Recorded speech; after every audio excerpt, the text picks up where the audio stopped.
second rule of Fight Club is you do not talk about Fight Club. This is camouflage. You'll hurt more than you've ever been burned. The clerk said he had a bruise in his face. I have a very unhealthy obsession with John Malkovich. I want to go into space.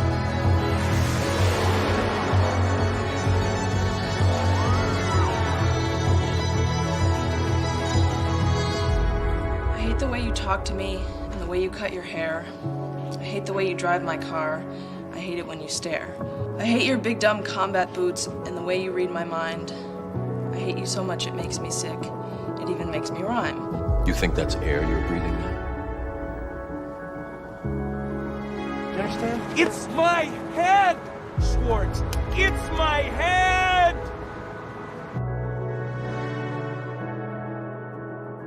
You want to get out of here so bad, then go. Go! Yeah, I'll go! Yeah, I'll go! Go! I'll go! And I'll be gone forever!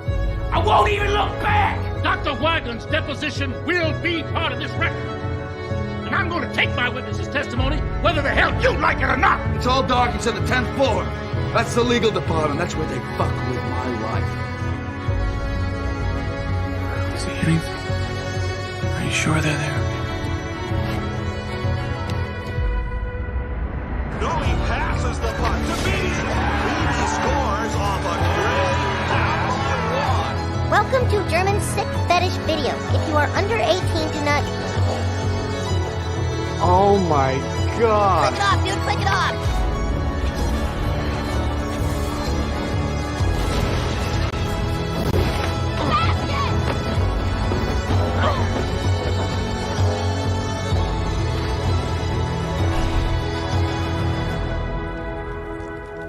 Then I'd say, tie them sticks in a bundle, try to break that.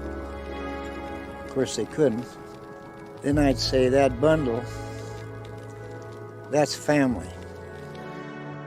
Round one, fight!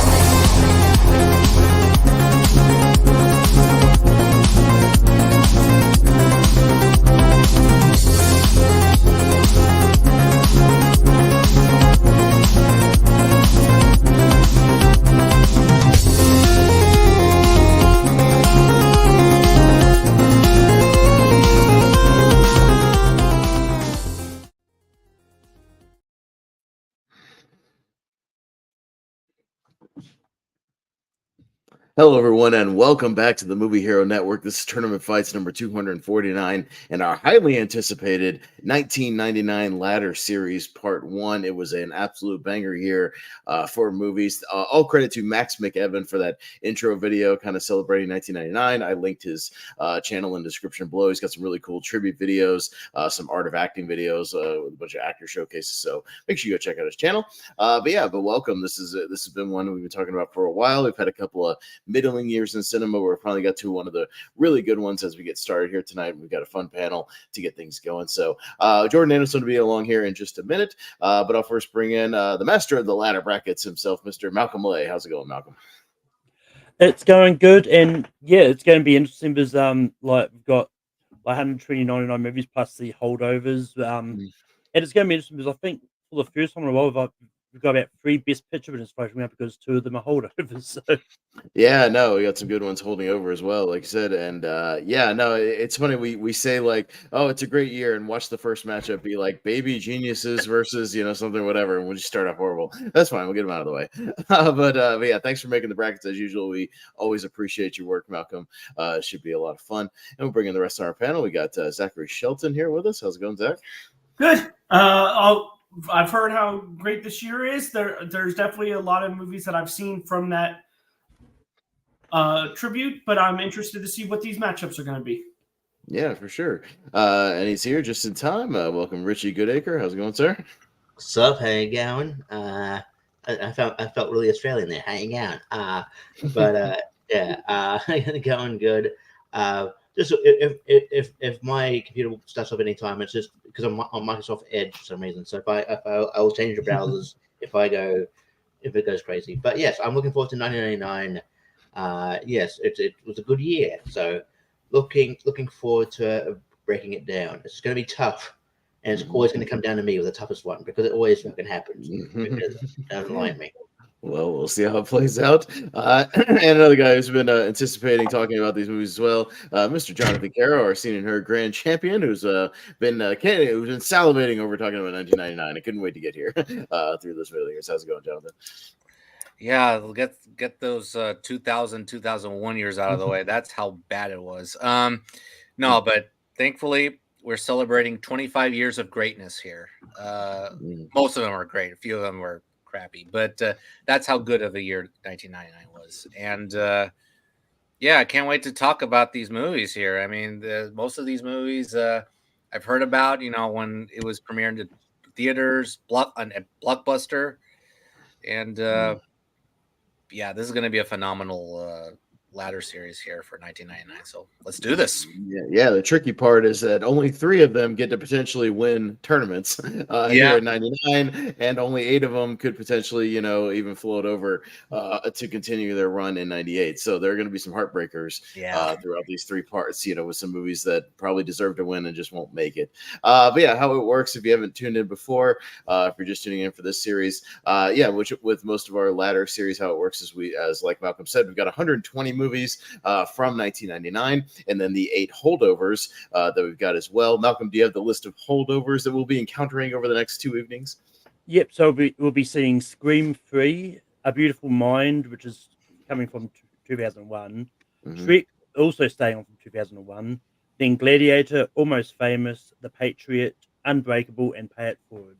Okay, so you'll see, those 2001 movies that, that Pay It Forward, hang on, I sure did. I think I wasn't there that night, but yeah, so yep, sure did. So you'll see those throughout the tournament as well. So if you encounter those, don't freak out. That is intentional. And then how it's going to work is like any other bracket, we'll go up and down. We'll get a chance to vote. Try to keep it relatively brief if you can, but I know these are good movies.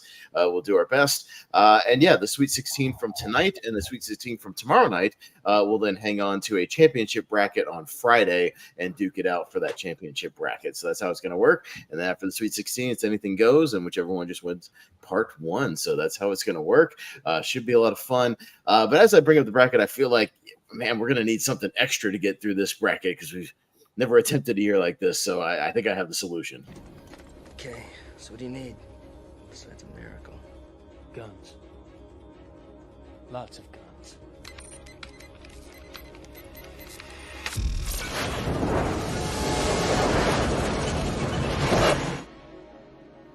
Neo, no one has ever done anything like this. That's why it's going to work. Oh yeah. Guns. Lots of guns. That's right. All right. So well, let's load up our guns. Let's load up the Matrix, and let's get it on over. Malcolm, what's our first matchup? Cruel Intentions versus Tumbleweeds. It's kind of what you said, almost. Almost what I said, yeah. So Jonathan, Tumbleweeds and Cruel Intentions. Okay, here we go. Cruel Intentions. It's a guilty pleasure for me. I like it. I have fun with Cruel Intentions. It's a fun movie. Vulgar, but it is fun. Sarah Michelle Gellar has so much fun as the villainess, and Ryan Phillippe, also the villain. Their step brother. I'm sorry, I forgot where this is adapted from, but forgive me. But they target Reese Witherspoon, and for a bet. And it's vulgar for some people, but I think it's fun. I like it. Tumbleweeds is one of the first time watches recently for me, and I'll be honest, it was kind of a meh experience. And to be honest, this is the only very good movie for me that I watched recently. Tumbleweeds was very good. I was very impressed by it. Essentially, it's about a mother and a daughter just relocating from one place to another because of her of the mom's past with abusive boyfriends. It's similar to another movie that was released in 1999. I don't believe it's in part 1. I think it's in part 2. But I think this is much better than that other movie I referred to. And It's a tough call because I rewatched Cruel Intentions more times, but I'm going to champion Tumbleweeds. Yeah, it's a really good movie. Great performance by Janet McTeer, who got an Oscar nomination. And also the girl that you see there in the poster, she's from Halloween Town. Yeah, for sure. So, yeah, I'm going to go Tumbleweeds. All right, Reggie. Is it called Tumbleweeds, or is it called Tumbleweeds is a force, a tour de force that's generating Oscar buzz? That's a really long, complicated title. Yeah. It's terrific. Yeah. As a cool newcomer, Billy J. Brown are amazing. It's a long title. I haven't seen Tumbleweeds, didn't know it existed until this point. So yeah, and Cruel Intentions, like I don't know, it's a probably good pleasure too. I like it.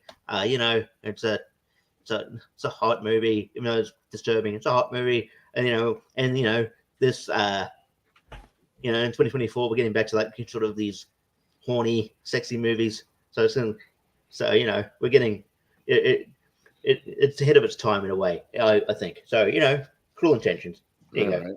Sure, Zach. Yeah, I never heard of Tumbleweeds until tonight, but I've definitely heard of Cruel Intentions. I'm going with Cruel Intentions. Yeah, Malcolm. Yeah, I actually watched Tumbleweeds for this, and I really enjoyed it. It's an early Gavin O'Connor movie before he started his streak of doing sports movies. Yes. But it's definitely great. And I really do like Cruel Intentions.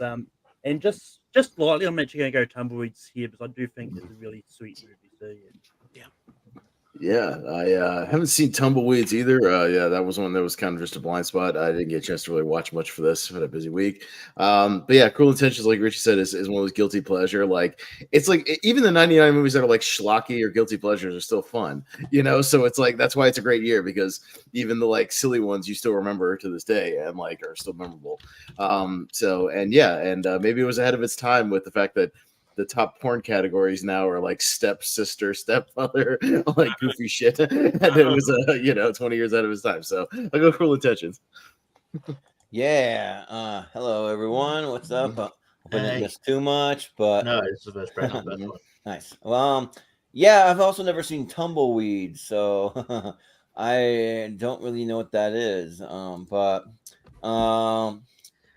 But Cruel Intentions, I definitely know what that is. I grew up like watching that over and over again, sure, like a lot of us did. And that Selma Blair and Sarah Michelle Gellar, oof, that kiss and all that. But yep, exactly.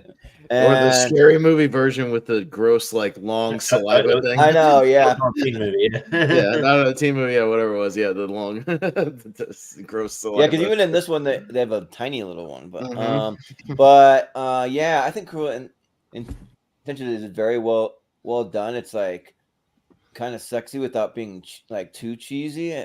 So it actually kind of weirdly works. So I'll go Cruel Intentions. Yeah. Fine. All right, Cruel Intentions. So did Janet McTeer get nominated for an Oscar? Yes. Yeah. Okay. No, Cruel Intentions understood the assignment. It knows what it is. Yeah. We've got Three Kings up against the Cider House Rules. Okay. So two, again, highly acclaimed ones. Richie. Yeah, Cider House Rules is a sort of blind spot, but Three Kings I love. I think it's really good, a really good war movie. I actually saw an interview. Jamie Kennedy was recently on Michael Bean's podcast talking about how. Oh my God, there are so many people that I don't know have podcasts, and then all of a sudden it's like, oh, they were on so. I didn't know Michael Bean had a podcast. Yeah, podcast. You're talking about how George. Everybody does. You're talking about how George Clooney. You're talking about how George Clooney and David O. Russell got into a fight. So, okay. It was because he was being a bit too disrespectful to extras. But yeah, I like this movie. I think it's one of even though it's an early Mark Wahlberg, I think it's one of his bit ones. And I think it's a really good movie. So I'll go with Three Kings. All right. Yeah, Zach. I haven't seen Cider House Rules, but I have seen Three Kings, and I actually did enjoy it. When I watched it, I thought you have a lot of good performances, especially from the three main actors, and I thought it was a good story. So Three Kings. Yep. Yeah, Malcolm. Yeah. So I do like Cider House Rules. I think it's a good movie. But Three Kings is one I watched for this, and this is one of those cases where I just thought it was a war movie. I didn't think it was going to be as funny as it was. Like it was really entertaining, and I actually really liked it more than I thought I was going to. So I'm gonna go Three Kings. Yeah, Austin. Yeah, no, I've seen both, but it's been a minute since I've seen either one. But I have seen them. Yeah, the one that sticks out more to me is Three Kings. Like I've gone, that's the one I want to go back to and watch again. But I do remember enjoying it very much. And yeah, Cider House was all right. I think maybe a little overhyped, for what it is. I think Michael Caine could have been subbed out for maybe some other people in '99 for supporting actor, but still good. But I'll go Three Kings. Yeah, I've also never seen Cider House Rules. I did watch 3 movies for this one that I can talk about when we get to them, but so yeah, I can't really say much about Cider House Rules. Three Kings is really good. Yeah, I like the like main trio: George Clooney, Mark Wahlberg, and Ice Cube, and then you got like some supporting roles: Cliff Curtis, even Spike Jonze is like an actor in this, and then. The only thing I don't like about it is freaking Nora Dunn. She is akin to effing Marcia Gay Harden to me in this, like so effing annoying. Like you just want to punch her in the face. It's just like get out of here, get away, leave these guys alone. Nora Dunn. She's annoying, yeah. So I mean, I don't have anything against her or anything, but just the character, she's good at playing someone very annoying reporter. So Note to Hollywood: make a buddy cop movie with Nora Dunn and Marcia Gay Harden. Oh man, that's The Heat 2 with recasted Nora Dunn and Marcia Gay Harden. That would be amazing. Money to see that, I would not. I'll buy you front row tickets, and I'll give them back to you. But I'll still vote Three Kings though. It is good. Yeah. All right, John. Yeah, I'm not a fan of the Cider House Rules. I don't like the movie, except for Michael Caine's performance. I think just Tobey Maguire was a bland lead in this movie, and I just didn't feel any heat between him and Charlize Theron. The score is great from Rachel Portman. It's a great score. Yeah, it's been a minute since I've seen Three Kings. I haven't seen it in a long time. Yeah, I want to revisit that movie, and I remember liking it very much. So let's make it a clean sweep. Three Kings. All right, clean sweep. And that is the first Best Picture nominee of this year out. I don't understand why it was nominated. Well, they need to make it more entertaining. I think a lot of people will listen over okay, now we've got bad ones. Oh man. Well, hey, at least they're going up against each other, so one of them will be eliminated like fairly quickly. So that's all right. We'll see. Zach. Yeah, I haven't seen either, so I'm going to make this quick. Based on the what I'm seeing, I would rather see Chill Factor. So Chill Factor. Yeah, Malcolm. Yeah, I haven't seen either of these either. Like both of them are low down like my priority list to check out for this. Like I don't know too much about Chill Factor, but House of Haunted Tool actually intrigues me, so I'm going to go House of Haunted Tool. Oh boy. Yeah, I'm Austin. Yeah, I've seen both. I own both on DVD because, of course, I do. Chill Factor is nonsense. Yeah, it's like these guys driving around like an ice cream truck, and they have to keep like a chemical cold or it'll blow up. It's like a bomb. It's really nonsense. But again, I remember it 25 years later, so it's at least stuck with me. And House on Haunted Hill, yeah, there was 2 bad haunted house movies in '99. I'm sure we'll talk about the other one. But at least it has like. Both of them oddly have crazy good casts though. Like it's like Jeffrey Rush and it's a who's who of early '90s people in this movie. So I'm a horror guy, so I guess I'll go with House on Haunted Hill. They're also both remakes. Yeah. Yeah. Well, first we had Jamie Kennedy, and now we have Skeet Ulrich and Chill Factor. Yeah, but I've never seen Chill Factor, so I can't comment on that. But I did watch House on Haunted Hill for this, and you know what? I actually kind of liked it. I mean, it's better. God. It's better than The Haunting. I mean, like it's at least like slightly better than From the than director that. of who would go on to do Fear.com. Yeah, That classic. It's got a lot of really hot girls running around this house because you got Ali Larder, you got Brigitte Wilson, you got Famke Jensen, and you got another one I never heard of, Janet Tracy Keeger. I don't know even how you say her last name, but and I mean I didn't think that it was horrible. I thought that it was at least passable for a horror movie. I give it like a 6 out of 10. Like it's not bad. I mean, I don't think so. So I'll go House on Haunted Hill. Jonathan. Yeah. Okay, so I have never seen Chill Factor. House on Haunted Hill. I like the original movie, so it's very fun with Vincent Price. I'll say this: Jeffrey Rush and Famke Jensen, they're the only people that make it at least worth watching. They're having fun bickering with each other. The rest of the cast, it was dull. They were just dull characters in a dull movie. And I'll give them the post credits scene. At least that's scary. But there better be a damn good movie in this next matchup because I'll vote for House on Haunted Hill because I've seen it. But yeah, whatever. House on Haunted Hill. All right. Oh, Richie. They really went overboard with the taglines in the 99, didn't they? With like just like the cover of the posters. 6 strangers don't have the chance to win. All they have to do is make it out of the night alive. Okay. The original. Okay, cool. Yeah, I didn't think this remake was really good. And that being said, Chill Factor's not really good either. But at least I think Cuba Gooding Jr. and Skeet Ulrich are trying, and I think Skeet Ulrich, it was sad that he didn't become as big a star as they probably wanted him to be. I think he had something. So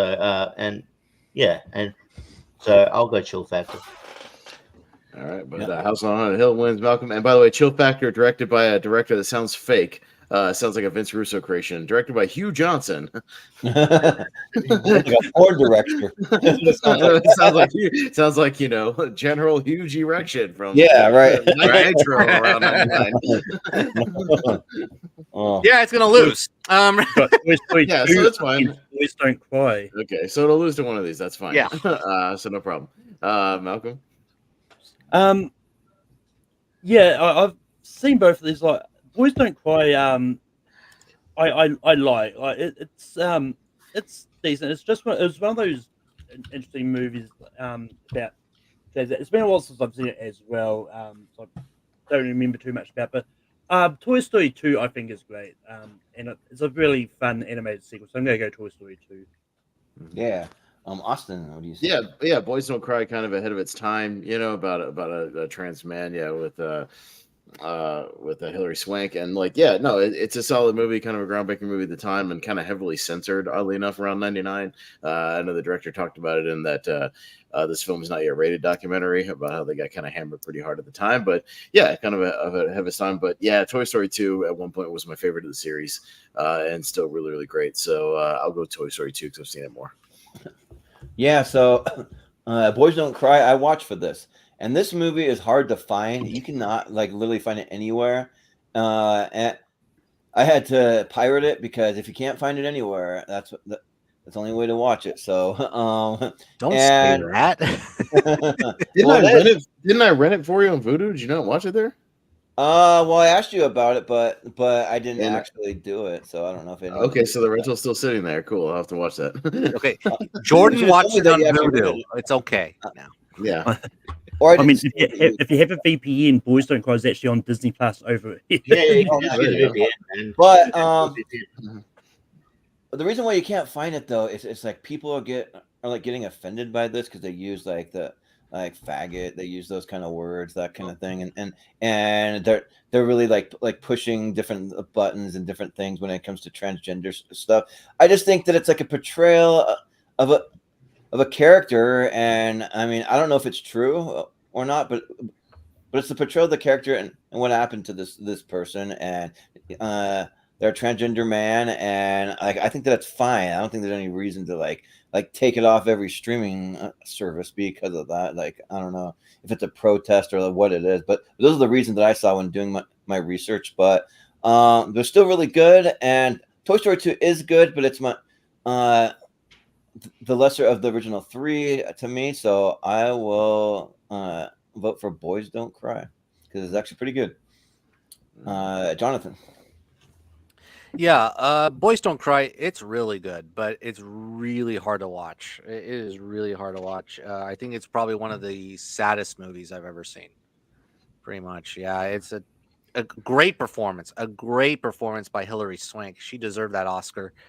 It's fantastic, unforgettable. And Chloe Sevigny, who's also terrific in it. And Peter Sarsgaard, he was good in it as well. So he was definitely loco in that movie.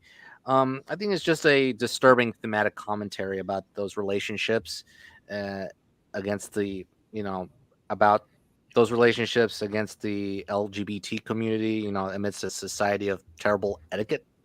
That's what I think it is. So I think it holds up to that standard, if people are, of chagrin about those relationships. But it's not one I would rewatch. Toy Story 2, I've seen a lot of times. It's one of those rare movies in my book, in my life, that I've seen twice in the theaters at least, because I don't go to the theaters, often enough to, watch a movie twice. But this is one of them. So Toy Story 2 is fantastic. So I'm going to vote Toy Story 2. Mm-hmm. Yeah. Richie, what do you say? Yeah, Boys Don't Cry is great. I sort of, it's one of those ones I do recommend it to people a lot. Yeah, but it is hard to watch. Yeah, you buy the relationship between Hilary Swank and Chloe Sevigny, or Sevigny, and I'm saying it. But yeah, it's really good. And yeah, Peter Sarsgaard is great. I think he's there's a reason he's sort of typecast around this time, but being a creep. Because he plays a good creep.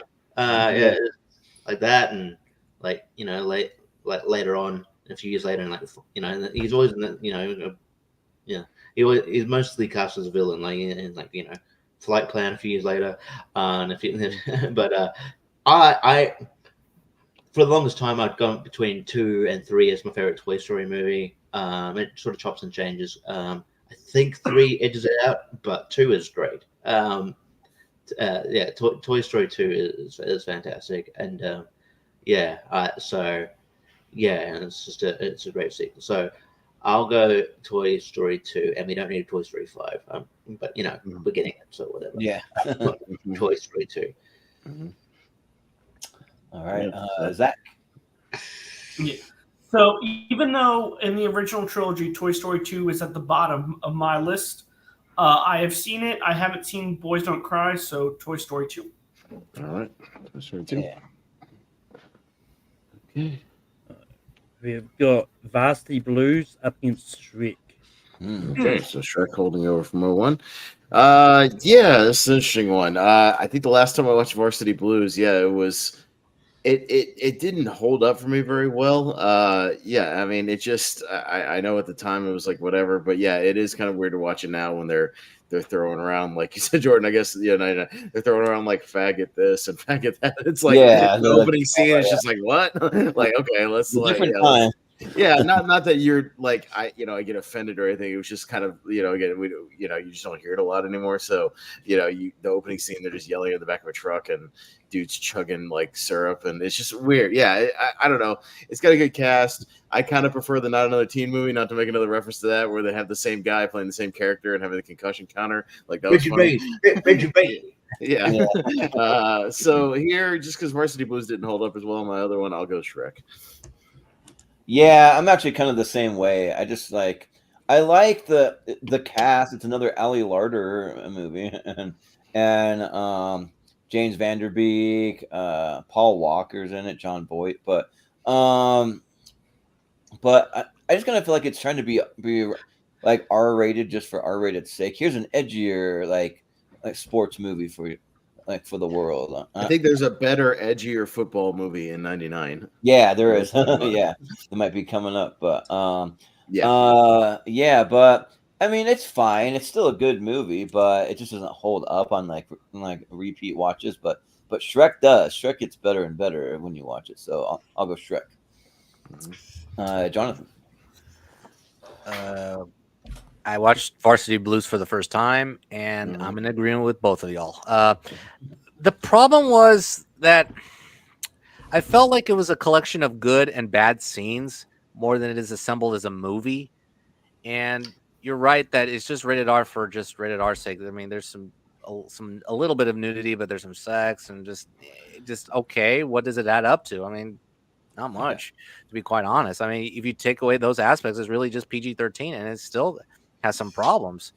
Yeah, it's just they want to tackle some darker subjects, but they just don't coalesce very well, and they just coalesce to a very predictable football conclusion.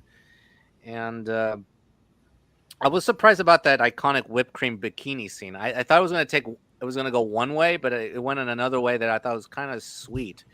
No pun intended, but I mean, it's endearing. So that like that yeah, I didn't expect that to end like that.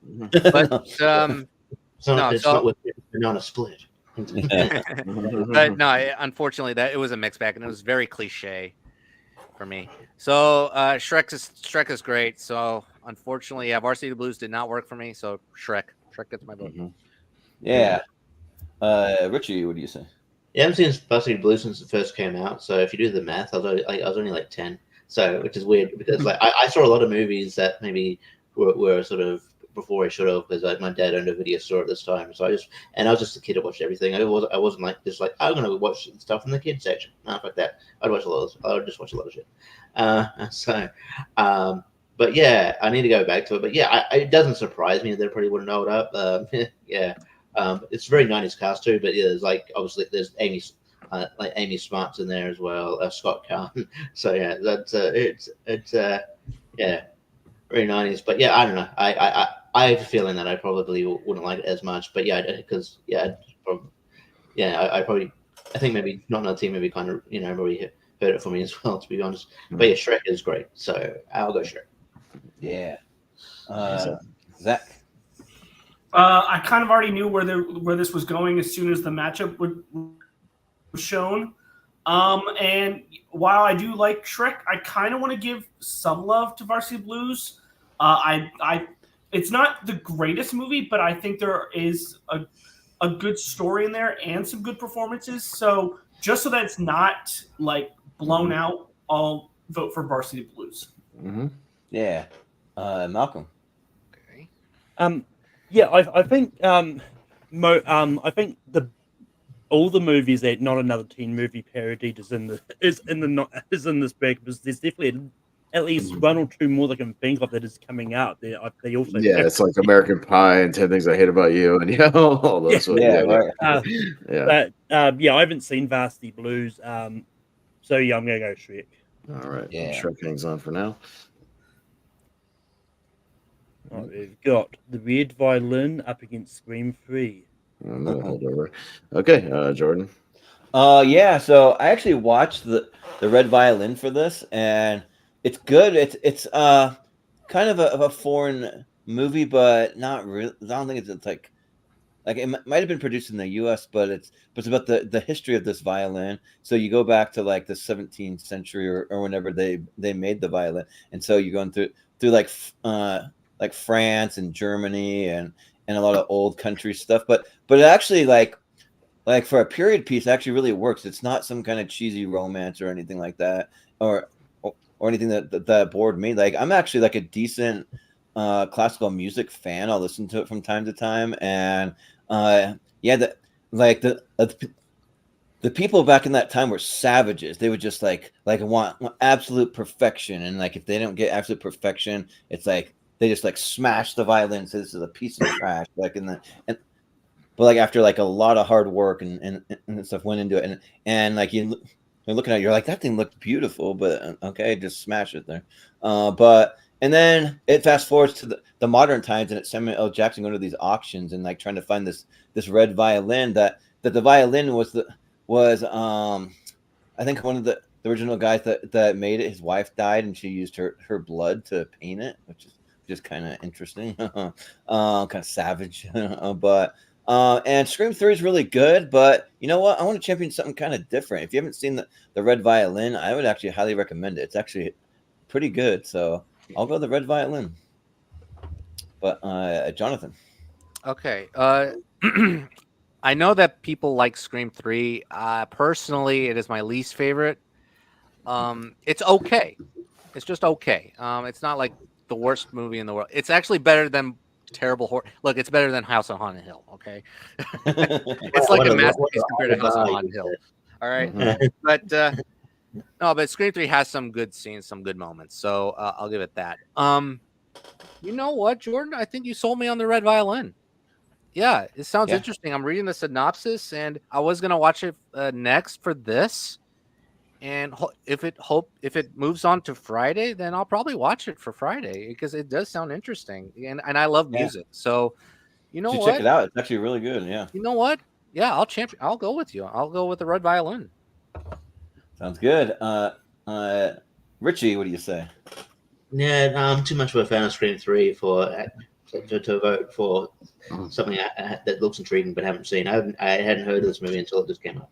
So I mean, look, it sounds intriguing. Might give it a watch at some point. But yeah, I champion Scream 3 a lot. Scream 3 is great. It's very sort of new nightmarish, and I like that. And I think it's really good. So Scream 3. Yeah, it's got like I think it's like pretty highly rated on Rotten Tomatoes. Well, it's in the 70s, so I mean that's still like that's good. Yeah. So, Zach, what do you say? Jordan, you sold me on the Red Violin, so the Red Violin. Yeah. I want to champion something that like has some like foreign stuff in it, but it's still really good. But Malcolm, what do you say? I this is one of those I love. I actually not long just finished watching the Red Violin just before we went live. And yeah, it's really good. It's basically like a anthology movie in a way, where it's like the auction house scenes are the connecting thing, and then you see what the Red Violin's gone through in the thing. It's actually a co-production between Canada, Italy, and the UK. But yeah, it's one of the ones that after watching it, I'm surprised it didn't get more love at the Oscars. Like, it won these awards for best score, but I don't think it was nominated for anything else. But and Really? I do like Scream 3, but I'm gonna go the Red Violin. I think it's great. Yeah, you're kind of right. It kind of shows that like every time it flashes back, it's like a different era about like 50 to 100 years later, like where this violin's at now. So yeah. But Austin, that description doesn't intrigue me at all. I don't care. I don't care about watching a violin travel through time. That doesn't intrigue me. So sorry, no.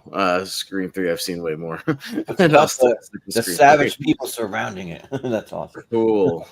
All right. I don't care. So Scream 3, but Red Violin, move on. That's fine.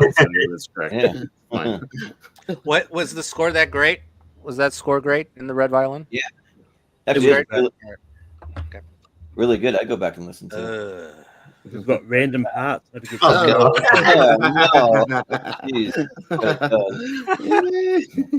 Well, at least they're going up against each other. Yeah. Again, maybe at least they're going up against each other and knock each other out. That's fine. Damn, I was hoping for baby geniuses. All right, Jonathan.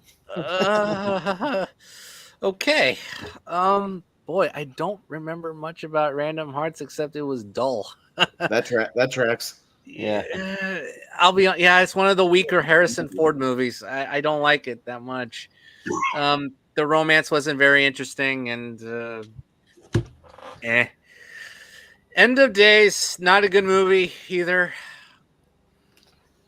But the reason why I'm voting for it is because Gabriel Byrne actually does give a good performance as the devil. I actually liked him in it. Not as good as Al Pacino in The Devil's Advocate, but he's good enough. So, End of Days, I guess. Sure. Right. Okay. Yeah. Richie. Yeah, our posters trigger memories. You're like, yeah, I forgot Random Hearts was a movie until this. I'm like, oh yeah, that movie happened. I was like, oh, that's right. Yeah, that's how dull it was. This is tough because most things are good, but purely based on how memorable it is. Like End of Days is not a great movie, but it's more memorable. I can talk about End of Days more. Like if we spun, and for whatever reason, I don't know why it would be on here, but if someone tried to take the piss and put it on Wheel of Movies, and we land on End of Days, There's things to talk about. I could do an end of episode out of that. I couldn't do an episode of Random Hearts. Fuck that. So I'll go End of Days. Hey Richie, without looking, which one of these is longer runtime? Is it Random Hearts? Yeah. Yes. It felt like 3 hours. Random Hearts is 2 hours and 15 minutes, and End of Days is 2 hours and 2. Holy shit! Boy, does it feel like it. Jeez. Exactly. End of Days because I've heard of it. Mm-hmm. Yep. Yeah. Malcolm. I haven't seen either. I think I might have seen End of Days once, but I don't remember whether I have or not. It's not. I haven't watched it recently anyway, because it's not like Letterboxd. But you know what? Just because why not? End of Days. Sure.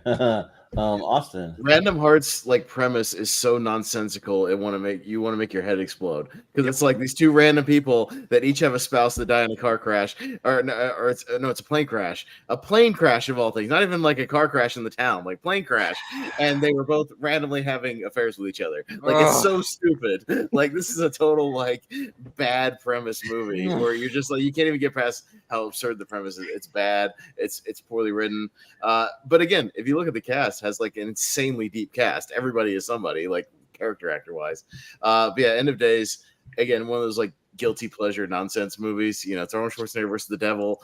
Hey Richie, this is the one where he promoted it on SmackDown to Smack Triple H. Oh yeah, that's right. This was the movie that he went around promoting everywhere. It's stupid. I argued for it on Battleground as one of those movies that where if we switched, or not on Battleground, Henry's thing, where we could switch Stallone for Schwarzenegger, it might be better. But I'll go End of Days. I think it might be worse.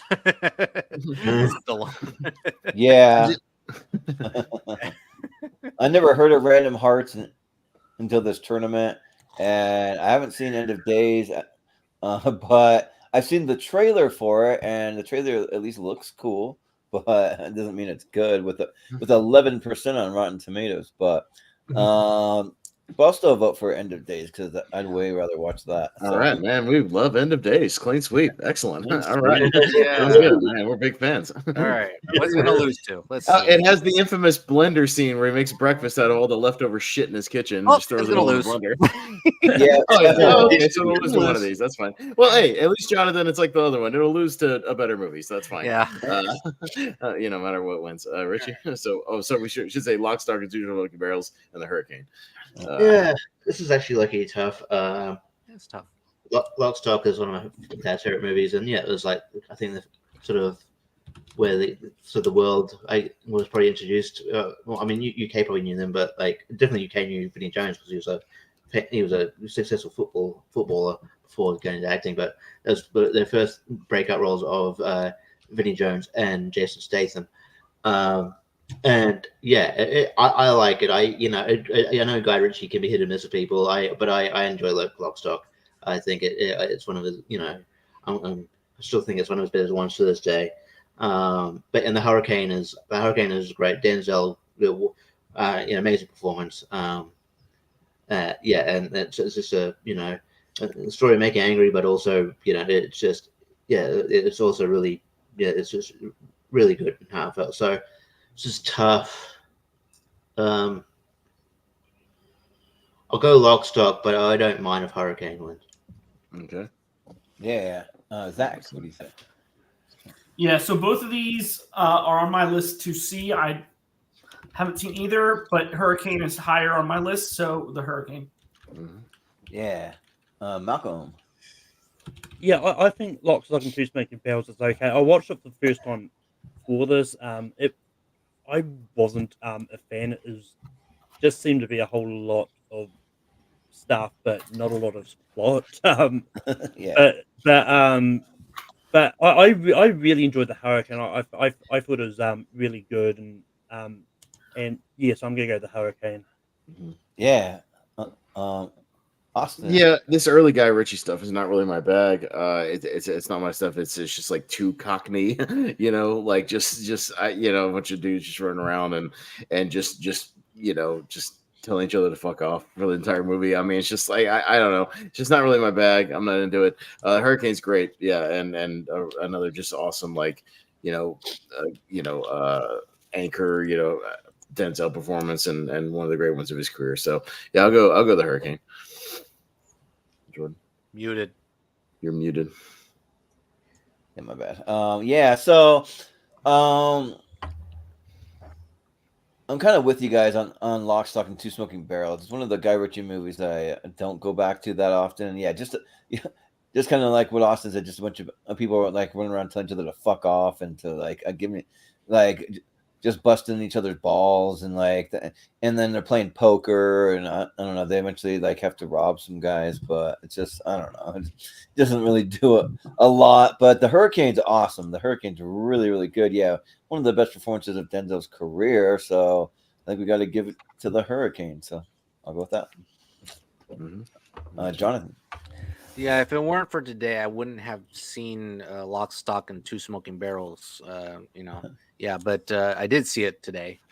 Yeah, most of you are right. Yeah, I was surprised of how okay it was. It was just okay. I was looking forward to this, and I don't know. I think Guy Ritchie tried too hard to create a cockneyed version of a Quentin Tarantino film, and it just I don't know. It just didn't gel for me for some reason until the third act. I thought the third act was the strongest part of the movie. The ending was funny, but it was passable.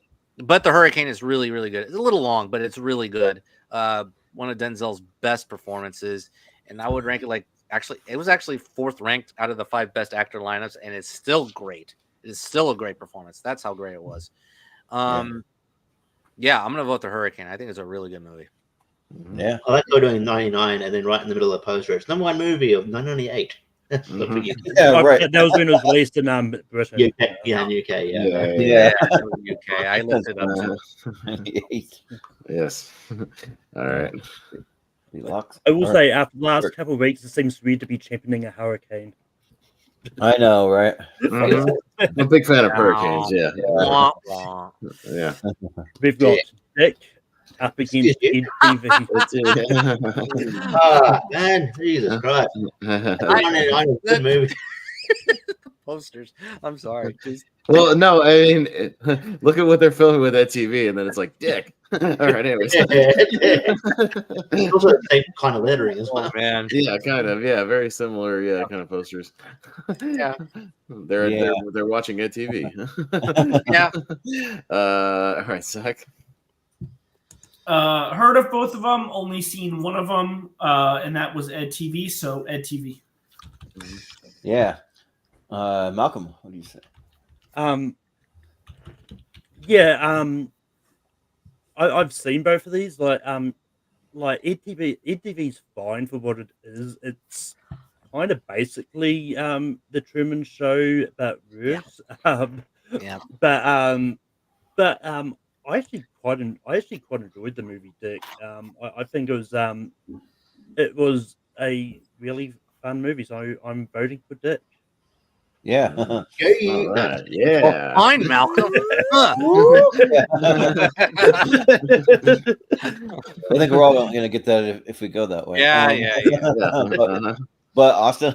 Yes, I'll also be a champion of Dick. Yes. What a great thing to talk. Yeah. I'll do it to myself. Gay.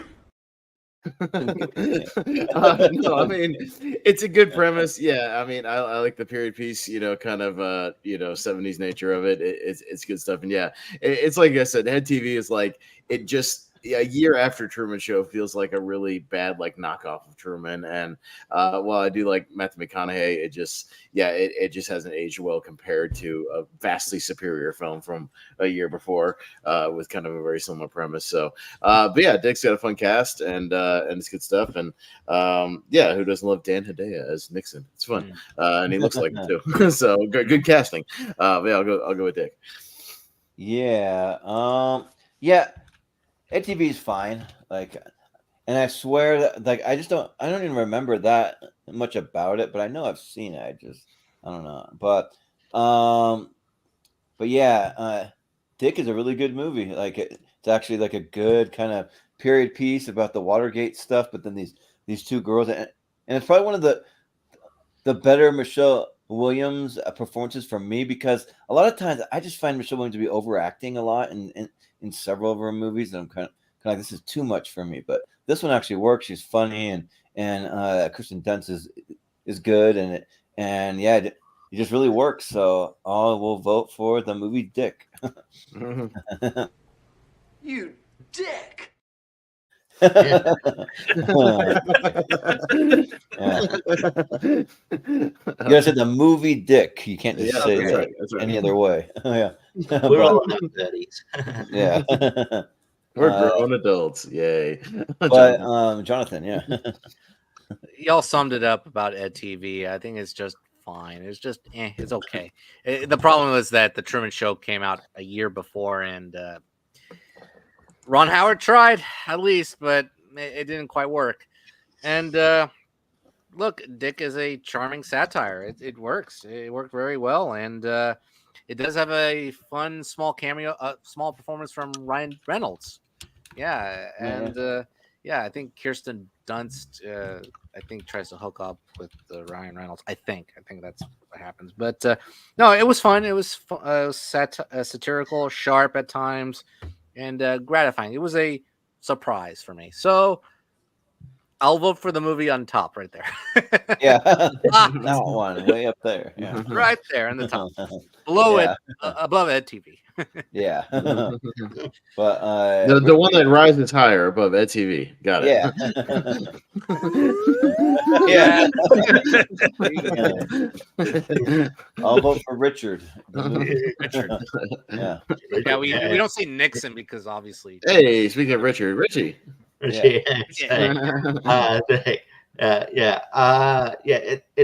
think EdTV just. It was unfortunate. I mean, also just unfortunate. It was just in production around the same time as Truman Show. Truman Show is vastly better. Ron Howard had to go see Truman Show and just be like, "Ah, shit." Yeah, just like oh, they already did it. A deep impact Armageddon situation, or like but at least with those movies, like that, I think there's like bigger audiences for both. Like so, it's like I feel like people are more firmly in the camp with Truman Show than in TV. And Dick, it's been a while since I've seen Dick since college. Sorry,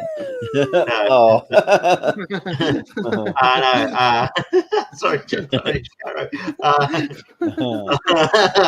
But it's been a while. But yeah, I remember liking it. So I'll give me some Dick. Yeah. All right. Sounds good. Okay. Well, we'll go with Dick. Yep. We're all in support. We're all in support of Dick. Dick. Yeah. Right. Dick is going to extend on into the next round. It sure will. All right. We've got Muppets from Space up Speaking of against Dick. Titus. God. Okay. So, what's going to lose to Dick? Okay.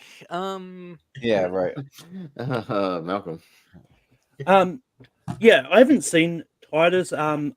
I believe it is a Shakespeare adaptation, and that based on the Titus Andronicus play, which it does intrigue me. I do want to see it. I just hadn't go around to it.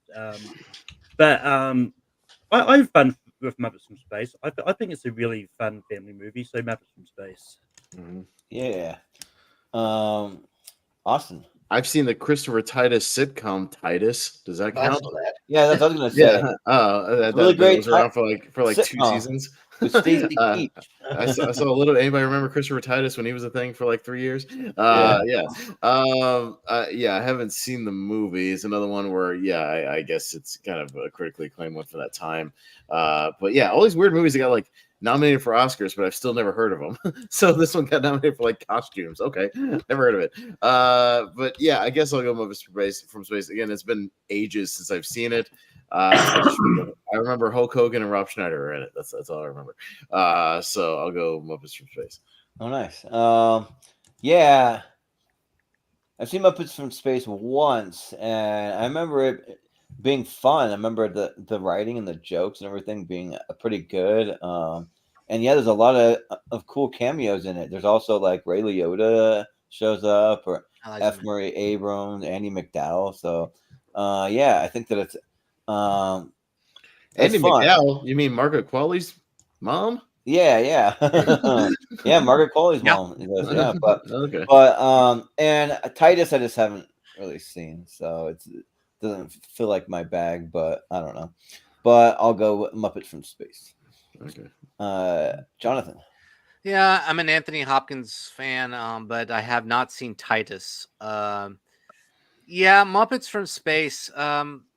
Probably one of my either my least favorite or one of my least favorites. But there's some funny moments. But yeah, I did like Ray Liotta in the movie. Yeah, he was fun in it. I guess by default Muppets from Space, but it's okay. So Muppets from Space. Yeah, but Brian says one of 2 Rob Schneider movies was 99. Oh, that one's much better. Yeah, but Richie, what do you say?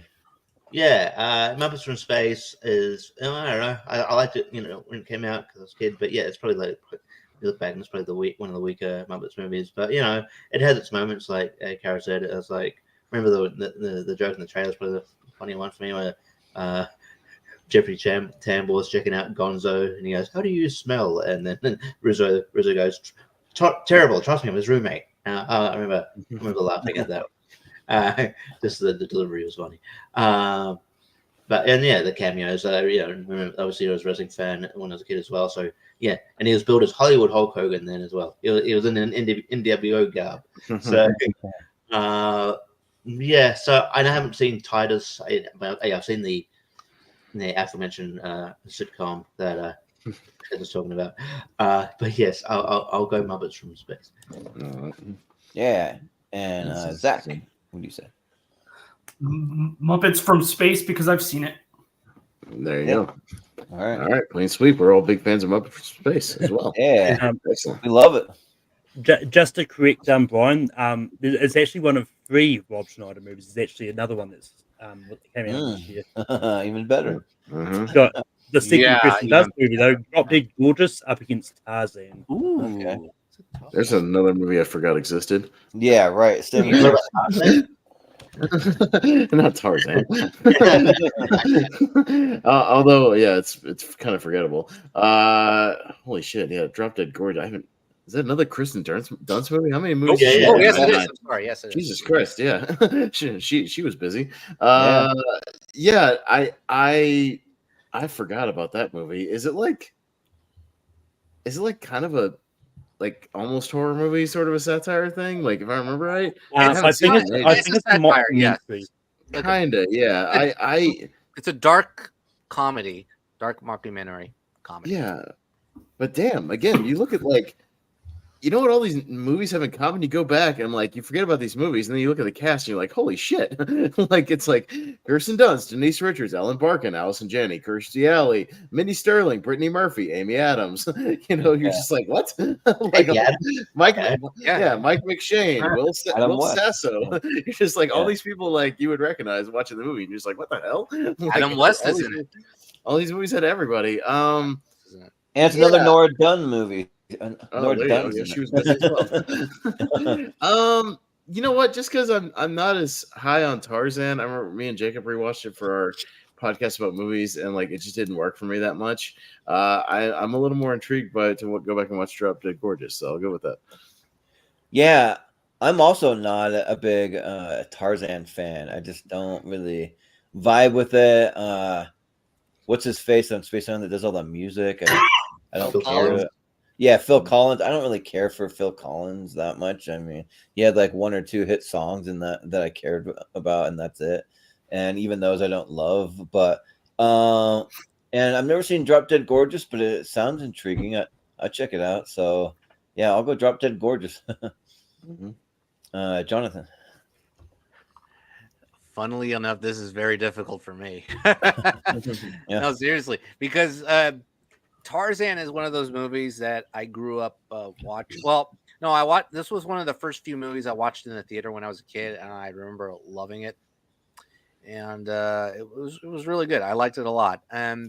Drop Dead Gorgeous. I think it's kind of hilarious, and if it weren't dark, I don't think it would have worked. I think it would have been like it would have been a dull mockumentary, just depicting beauty pageants or a day or some days of lives in beauty pageant contests.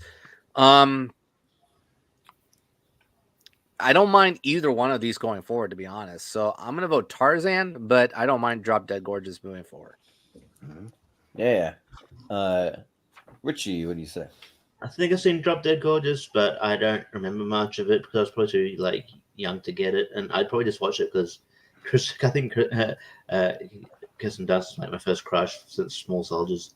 Oh my, yeah, and I didn't realize she was in a lot of stuff. But yeah, I remember Tarzan more probably just because it was more in my alley when I was a kid. But yeah, admittedly I do probably remember the soundtrack more than the movie itself. Because I actually do like I would have Phil Collins slander. I like Phil Collins, right?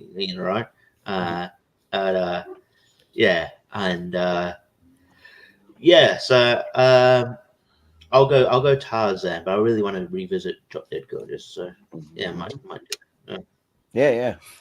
Zach, what do you say? Easy vote for me. Tarzan is in my 128, so Tarzan. Yeah, sounds good. Malcolm. Just to answer Peter's question from earlier, Kirsten Dunst was in like 4 movies this year. One of them we didn't include, and the other is it only had a festival release this year. It was wide released in 2000. They made it in 2000 tournament. But yeah, I'm not a big fan of Tarzan. It's one of those ones like I think it was just an excuse. It was just an excuse for them to do Phil Collins songs. And it's fine. But I watched Drop Dead Gorgeous for the first time earlier this year when we did Kirsten Dunst on Rankin, and I think it's a fun mockumentary. I'm gonna go Drop Dead Gorgeous. Oh no. Yeah. Okay, so we have a tie. We'll start with Jonathan. Home tiebreakers. No. This is tough.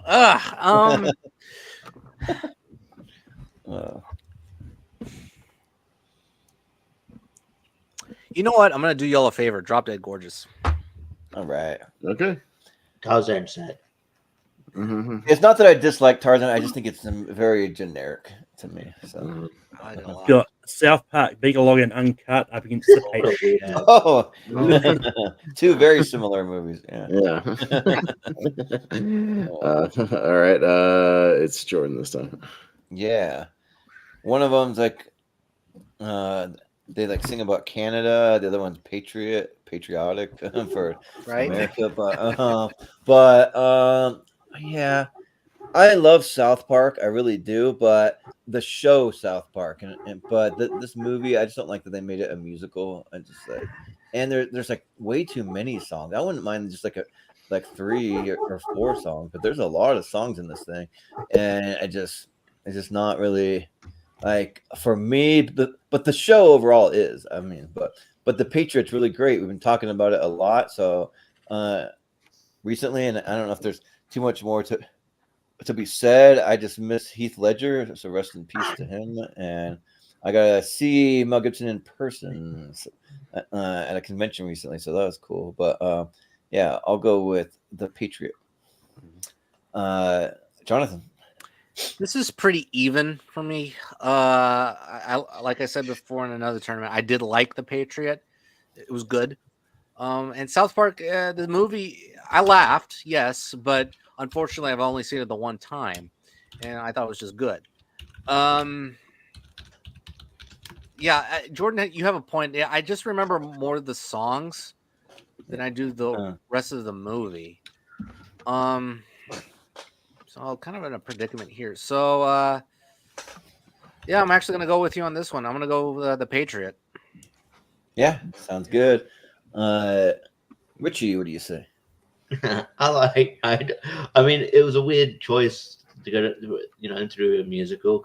Yeah, and but I don't know. I didn't mind it. I thought they were catchy. Up there's so much room. Yeah, the same song was catchy. The Uncle Fucker, Carl's mom's a bitch. I guess I watch this movie. I wanted to like it. I went into it, but knowing I'd like it because it took me a while to watch it because my mom wouldn't let me watch it. And and then she wouldn't even let me listen to the soundtrack. She listened to some of it in the store, and I was like, God damn. And then eventually I convinced her after whinging that she would rent it. Yeah, she rented it out, and yes, but I enjoyed it. I enjoy it a lot. So yeah, Patriot. I'm not like the biggest fan, so I'll go South Park. Oh yeah, but that was back in the days we can go into the electronics section and listen to CDs. Anyone remember doing that? Yeah. That was an era, but Good old days. Yeah, but Zach, what do you say? I have never watched anything related to South Park, so this is an easy matchup. The Patriot. I know of South Park and a lot of it. I've just never watched it. So. Like Team America World Police, like that's related, kind of. But no, Zach's a big fan of basketball. Yeah, right. I mean, I have seen that, but that's the only thing closely related. So sure. You should watch Orgasmo. Yeah. But Malcolm, what do you say? Yeah, I don't care for South Park. I haven't seen the movie. I did consider watching it for this, but there's other things that I wanted to watch more. So I'm going The Patriot.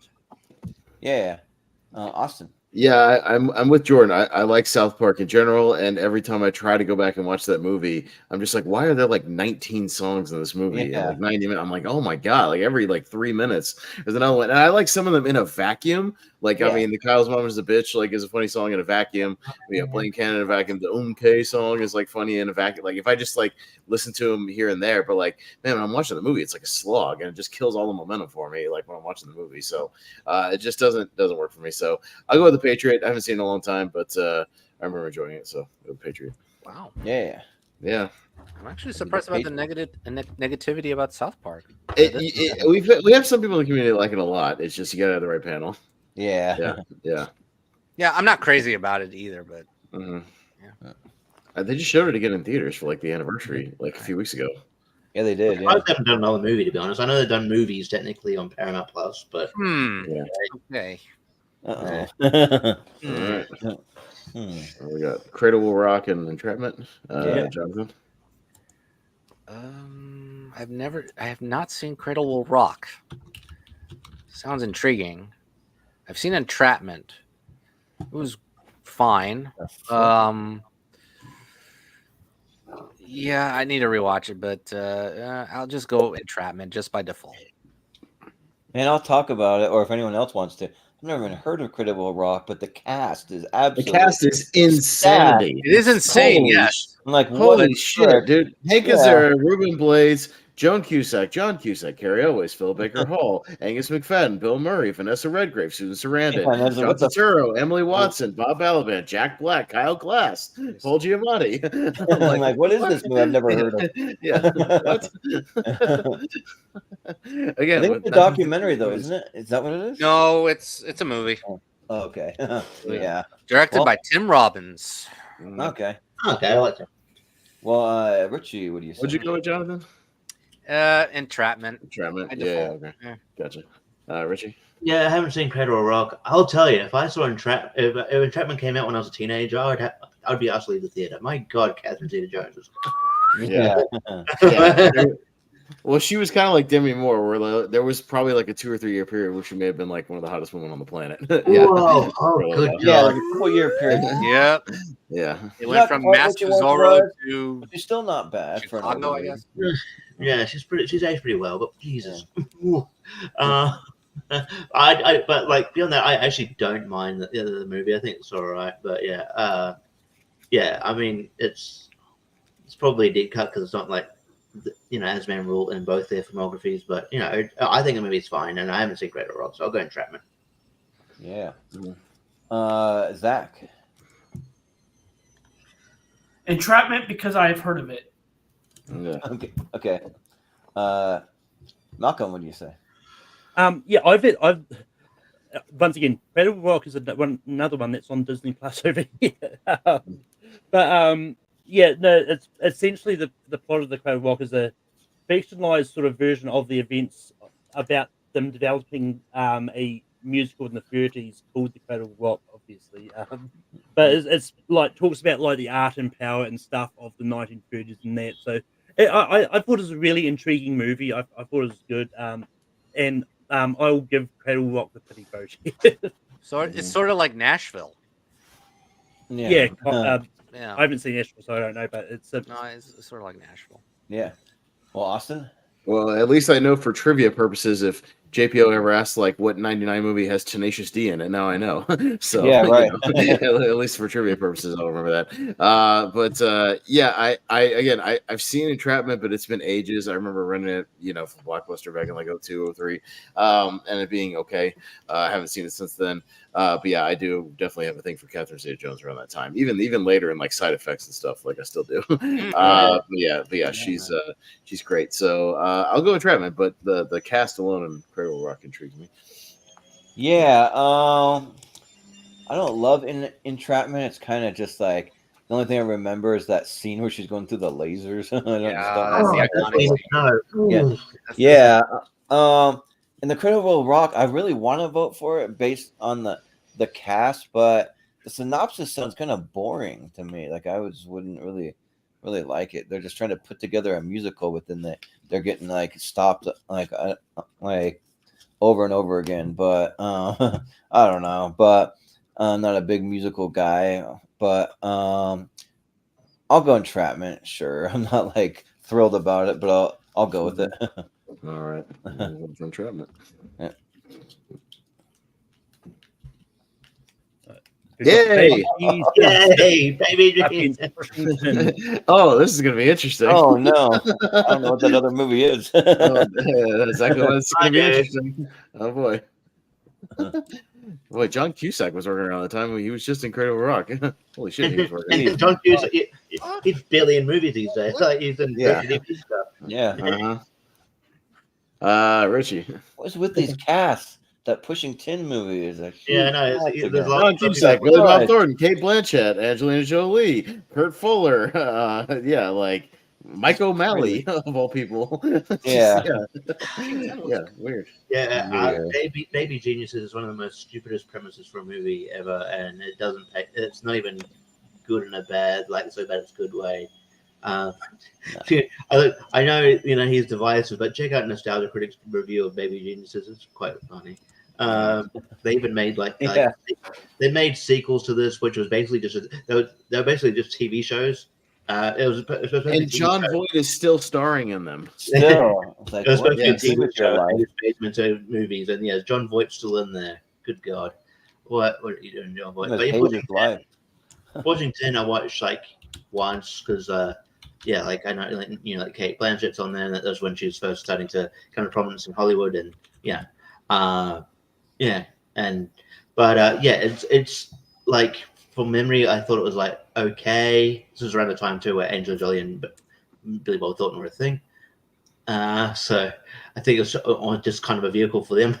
But I remember it being okay, but not that memorable. But I guess if you're talking about memorability, Baby Genius is more memorable. But I am not watching that movie again, so Pushing 10. Yeah. Zach, what do you say? So I've heard of Baby Geniuses, but I have no interest in ever watching it. So because of the cast, Pushing 10. Yeah. Ah, what the fuck? What is that? The robot baby at the end of the movie. It's nightmare fuel. Oh, that's right. Jesus. Crazy. I Malcolm. think just for that, I think just move Pushington over just for that. Yeah, I know, right? Probably could, but we'll just go quick. Malcolm. I remember really enjoying Baby Geniuses. Oh, you fuck! Shut up! No. Let me finish. Go ahead. I remember enjoying it when I was a kid. Then I rewatched it a few years later. It was like, what the fuck was I thinking? Thank you. There you go. You came to your senses. Well, I mean, that's why you should let me finish.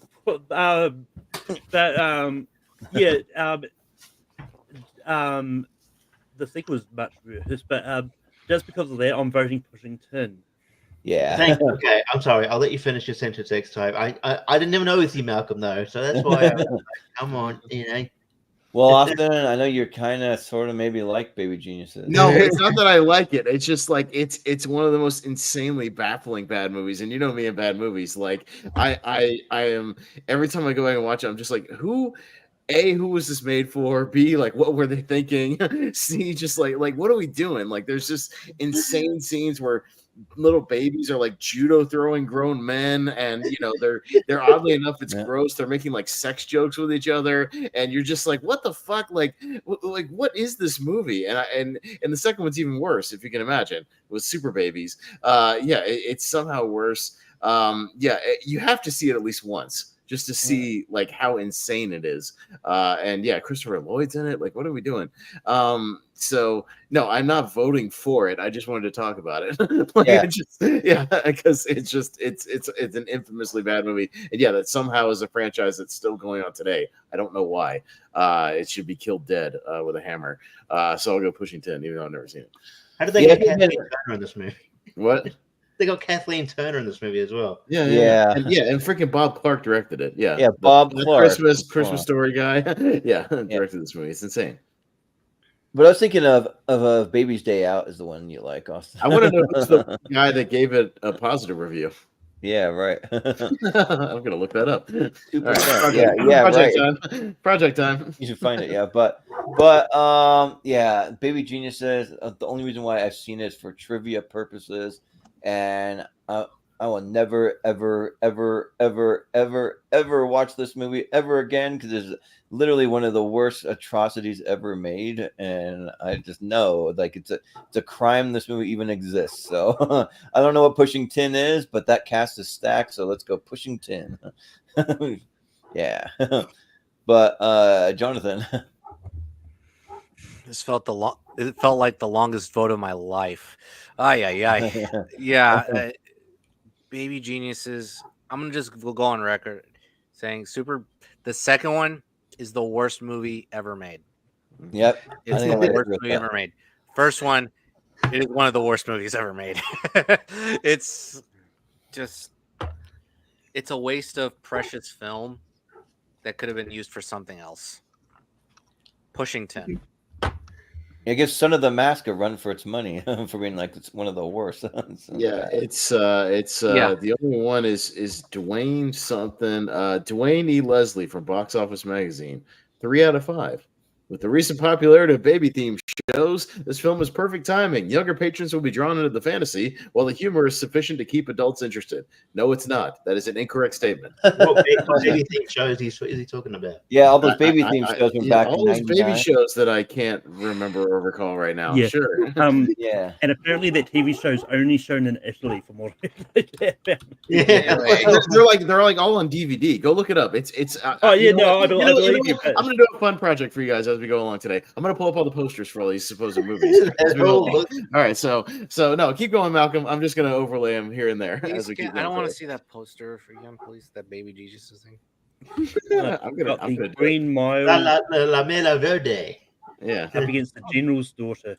Okay. Kind of. Similar posters. Similar posters, different plots. Is green or something. I don't know. Who wore it better? Yeah. Yeah, right. Who wore it better? I think we're starting with Zach. Is it? Zach, Zach, yeah. I mean, this is so easy because The Green Mile is in my 128, and I've heard of The General's Daughter. It's on my list to see, but I mean, I find really no faults with The Green Mile. So The Green Mile. Yep. Malcolm. This is actually easy for me on a different way. I don't like The Green Mile. I've tried watching it many times. I just get really bored with it. Like, and yes, I'm going to go The General's Daughter. Yeah. Austin. Yeah, I've seen both, but I do think The Green Mile's a better movie overall. It's just The General's Daughter is not bad, but it's kind of dark and disturbing content with it. It's not a very pleasant movie to watch. I mean, Green Mile is not exactly like the most pleasant movie either, but yeah, I would go back and watch The Green Mile. So I'll go back and watch the Green Mile. There you go.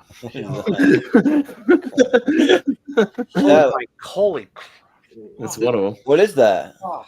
These are the TV episodes that they make into movies, or like hour-long little goofy. You know what's funny? episodes? That's a better poster Jeez. than the Baby Geniuses poster. It is, yeah. But This is why aliens weren't talked about. yeah. I think both these movies, they're both pretty dark, but and I recognize that they're both good, but they're just not really for me. They're ones I just don't like that much. I don't hate either one. I just kind of am just like, not for me. I don't really care to go back. So, but The Green Mile seems like a little bit better. So I'll vote for that. Sure. But Jonathan. Yeah, The General's Daughter. It started out compelling, and then it got unnecessarily convoluted. And then the revelation is it is shocking, but just getting there, it's rough. The pacing was kind of sluggish for me. And Travolta, I felt like he was miscast. Like he was chewing the scenery and then just going over the top with his tongue. So it left some stuff on the table. Whereas The Green Mile, it is a tough movie to watch and rewatch. But at least it is compelling enough. It does feature a great performance by Michael Clark Duncan. And talk about an insane cast for that movie. By the way, this is a James Cromwell matchup. Yeah. It is. Yeah. So The Green Mile. Yeah. I think I've seen The General's Daughter. I get confused between this and a Civil Action at the same time. I don't remember it as much as obviously Green Mile. Green Mile is a great movie. I think it's in my 128 as well. Green Mile is fantastic. So yeah, Green Mile. Mm-hmm. All right, yeah, Zach. I think you voted first. I was the one that started. Okay, gotcha. Just make sure. All right, Green Mile moves on. I believe this is the last one on this. So I've got Message in a Bottle up against 10 Things I Hate About You. All right, Malcolm's first. I watched Message in a Bottle for this. It's another one of those the many Nicholas Sparks adaptations. I don't know when they kind of started, it's a decent movie. Like I'll put it up there. Like one of the, not that there's much to compare it to. I would say it's one of the better Nicholas Sparks adaptations out there. But I just really love 10 Things I Hate About You. I think it's a really fun rom-com, and yes, I'm going to go 10 Things I Hate About You. All right. I'll also go 10 Things I Hate About You, even though it's a blind spot for me. I still haven't sat down and watch it. I have it on Blu-ray right next to me. I will get around to it. If I had time, I would have popped it on. But I've been wanting to see it for a while, and Message in the Bottle is fine. Here you go. John Voight's in all of these. He is. Go look it up. And the Space Baby. Oh my God, I can't even. All right, that's the worst poster. Yeah. All right, we're not done yet. All right, Jordan. God. Yeah. Gonna give him muted. You're muted, man. Yeah. Sorry. I have never seen Message in a Bottle before, and I absolutely despise like 95% of all Nicholas Sparks things. Maybe The Notebook is the only tolerable one for me. I just can't do them. They're all the same premise almost. They're very, very similar. I've already gone through like a thing that there's one plot synopsis to some of every Nicholas Sparks movie, and they're all the same. You read one, you've read them all. Yeah, but 10 Things I Hate About You.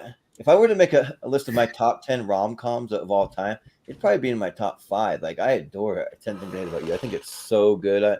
I think that Julia Stiles and Heath Ledger have great chemistry. Even JGL with Larissa Olniak, they have really great chemistry. And then I know that JP was in the comments. It's got David Krumholtz in there. I know he's a fan of him. But yeah, and I just think that that's fun and it's a good time, and it's one of the more funnier, compelling, more interesting rom-coms out there, and I think it's like based on like Taming of the Shrew, and it's really good. So yeah, I would recommend watching it maybe at least before Valentine's Day, Austin. You could like try that, but yeah, yeah. So 10 Things I Hate About You, but Jonathan.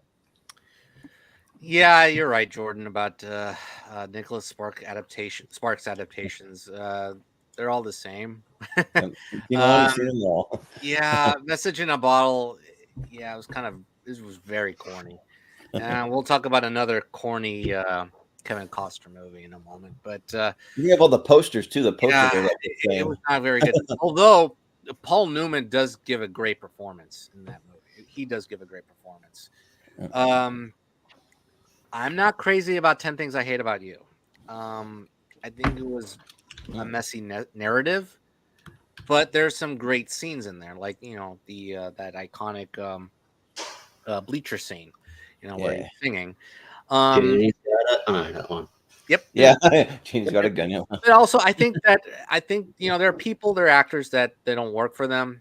Unfortunately, Julia Stiles does not work for me for some reason. But and I think their chemistry was fine. But Heath Ledger was the standout for me. So not crazy about it, but I'm gonna go with 10 Things I Hate About You. Yeah. Richie. Yeah, Message in a Bottle is just a movie. It's just it's just before the explosion of Nicholas Sparks movies where they would come out every other year. And then get more generic when you get what was the one with Miley Cyrus and her ex Liam? It was the last song. Song. That was bad. That Michelle Monaghan one. What was it? Best of You or something? Best of Me. The Best of Yeah. Dumel one that's really bad. They got like a Zach. Yeah. So I mean, I feel like the Walk to Remember is okay. Is that Nicholas Sparks? I can't remember. And good, yeah. And Notebook's good, but other than that, they're just but yeah, I like 10 Things I Hate About You. It's really good, starring Australia's Heath Ledger. Australia's Heath Ledger. So I'll go 10 Things I Hate About You. And Brian has a good point that JGL and Larissa Olniak work together on Throw Rock from the Sun. Yeah, that's true. Yeah, but Zach. Yeah. Very easy. I've never heard a Message in a Bottle, and I do like 10 Things I Hate About You, so 10 Things I Hate About You. All right. Yeah. Right. Isn't Message in a Bottle a weird song by the Police? Or that band? It's called SOS. But yeah. That's it. Yeah, SOS. So yeah, we're an hour and a half. We'll probably pick up the pace just a little bit for the other side. Talk about the ones we need to, but we'll look out for those ones we can just pass through. In the meantime, that's the that's my least favorite movie of all time. Yeah, that's a bad. It's a family edition. Yeah, it sure is. It's fun for the whole family. Yeah, right. Yeah, fun for the whole family. Yeah, that movie stinks. It's not good. All right. Ooh, I see Fight Club. I see Fight Club. Oh, and I don't. Oh, this is unfortunate. One of these is really good too. Oh, dang! Yeah. Shoot. Yeah, it's on me. Yeah, it's unfortunate because Idle Hands is a lot of fun. It's kind of a hidden gem from '99. Devon Sawa. It's what's his name from Mighty Ducks and Daredevil. I know who you're talking about, but You know yeah, what I'm talking about? Eldon Henson. Eldon Henson, yeah, and Seth Green, yeah, they played like his buddies, and they get killed, but there's like a possessed hand, kind of like Evil Dead. Yeah, it's again kind of a horror comedy. It's a lot of fun, and yeah, if you haven't seen it, it's a nice little breezy, entertaining, just sort of horror comedy. It's one I recommend to a lot of people that they have fun with. But yeah, you're going up against Fight Club, which I think should be a favorite, for this tournament. It still works, and I get sucked into it. Yeah, every time I sit down and watch it, and yeah, one of those early DVDs that had all kinds of crazy like hidden Easter eggs and all kinds of wacky shit, and you open it up the original DVD and it shows like "Never Been Kissed" on the menu, and it's funny. It's good shit. Yeah, it's fun stuff. So I'll go Fight Club. Yeah, and another fun fact about Idle Hands: they have the Offspring play at their like high school prom or whatever they go to, and then like chaos ensues and they get knocked off the stage or something like that happens. But yeah, yeah. And Idle Hands is a lot of fun. It just sucks that it's going up against Fight Club. I wish it could have gone up Baby against Geniuses in the Bottles or Baby Geniuses. Yeah, something like Yeah. that. Yeah, but because like Fight Club, the more and more that I watch it, that movie gets better and better to where like it's slowly moving up my top 64. Like the movie's a masterpiece to me. I think it's just so good. Yep. I'm looking for that. Yeah. but yeah, it's just like incredible. And the first time I saw it, nobody had spoiled the twist for me, which the first time I saw it was only like 4 years ago for the first time. So yeah, I'm gonna pretty easily go Fight Club. Yeah, I saw Idle Hands recently for the first time for my horror marathon. I wish the whole movie were the last 30 minutes. I'll be honest. I thought the first hour was kind of lifeless. I had nothing going for me regarding humor or tone, and I wish it were batshit crazy like the last 30 minutes of it. And I wish it were that. And I was like, this is the movie I wanted. But yeah, it was too little, too late. Like it's another meh movie, so it's not awful. I think it has better than this. Huh? It's better than that poster for sure. Why is he in a car seat in front of the pyramids? That's stupid. I don't think they're in Egypt somehow. Yeah, right. Yeah, I don't know why we're questioning a poster. I just, I always have to ask. Yeah. Where was I? Okay. So really threw off your train of thought there. Yeah. Okay. Anyway, Jessica Alba, she's great. She's hot in it. Yeah. And she has good chemistry with David Sawa. They do have a nice, funny moment where they're making out, and then the hand is really controlling his mind, and it's really funny. But Fight Club is one of the definitive 1999 movies. It's a unique, brilliant vision from David Fincher. So unfortunately, easily Fight Club. One more reason why he's my favorite director. But Richie, what do you say? Yeah, no, I like Idle Hands a lot too, and I love the cast. And yeah, it's when I sort of first started taking notice of Jessica Alba, and yeah, you know what? I was happy that day. Because then, here we go again.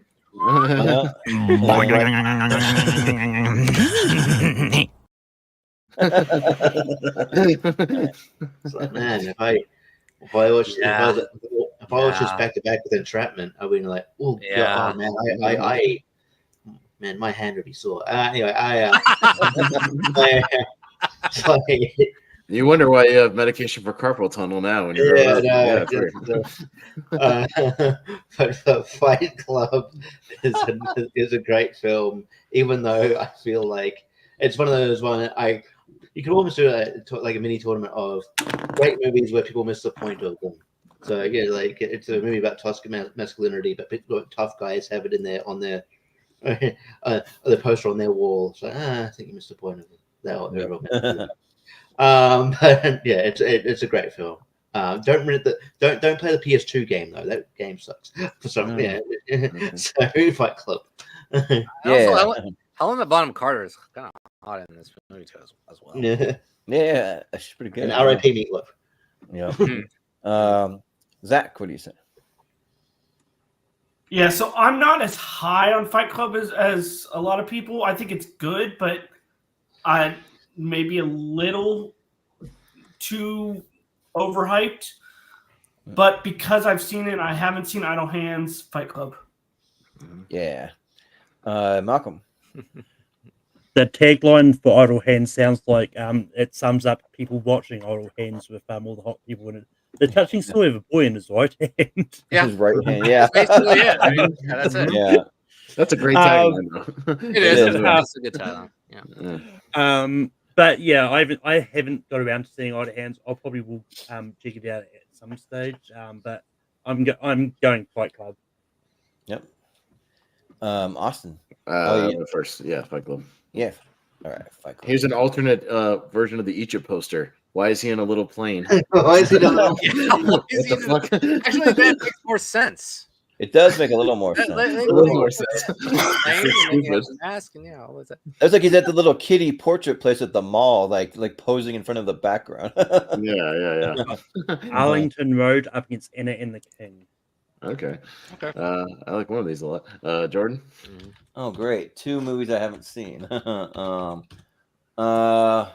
I might have seen Anna and the King back in the day. I just don't remember much of it. And I don't think I've seen Arlington Road.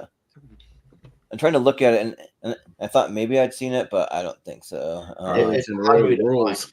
Yeah, it's hard to find. I have an old DVD of it, and then the Blu-ray's out of print. Yeah. Yeah. Oh, weird.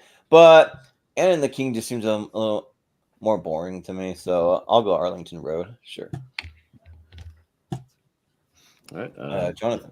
Yeah, Anna and the King I've seen once back in the day. I thought it was all right. It was okay. It is one of those old-fashioned epics that you rarely see nowadays. Yeah, Jodie Foster's okay, but Chow Yun-fat, he's great in it. I don't know if their chemistry works though. There's some action in it, but it was kind of gnarly for a PG-13 movie for sure.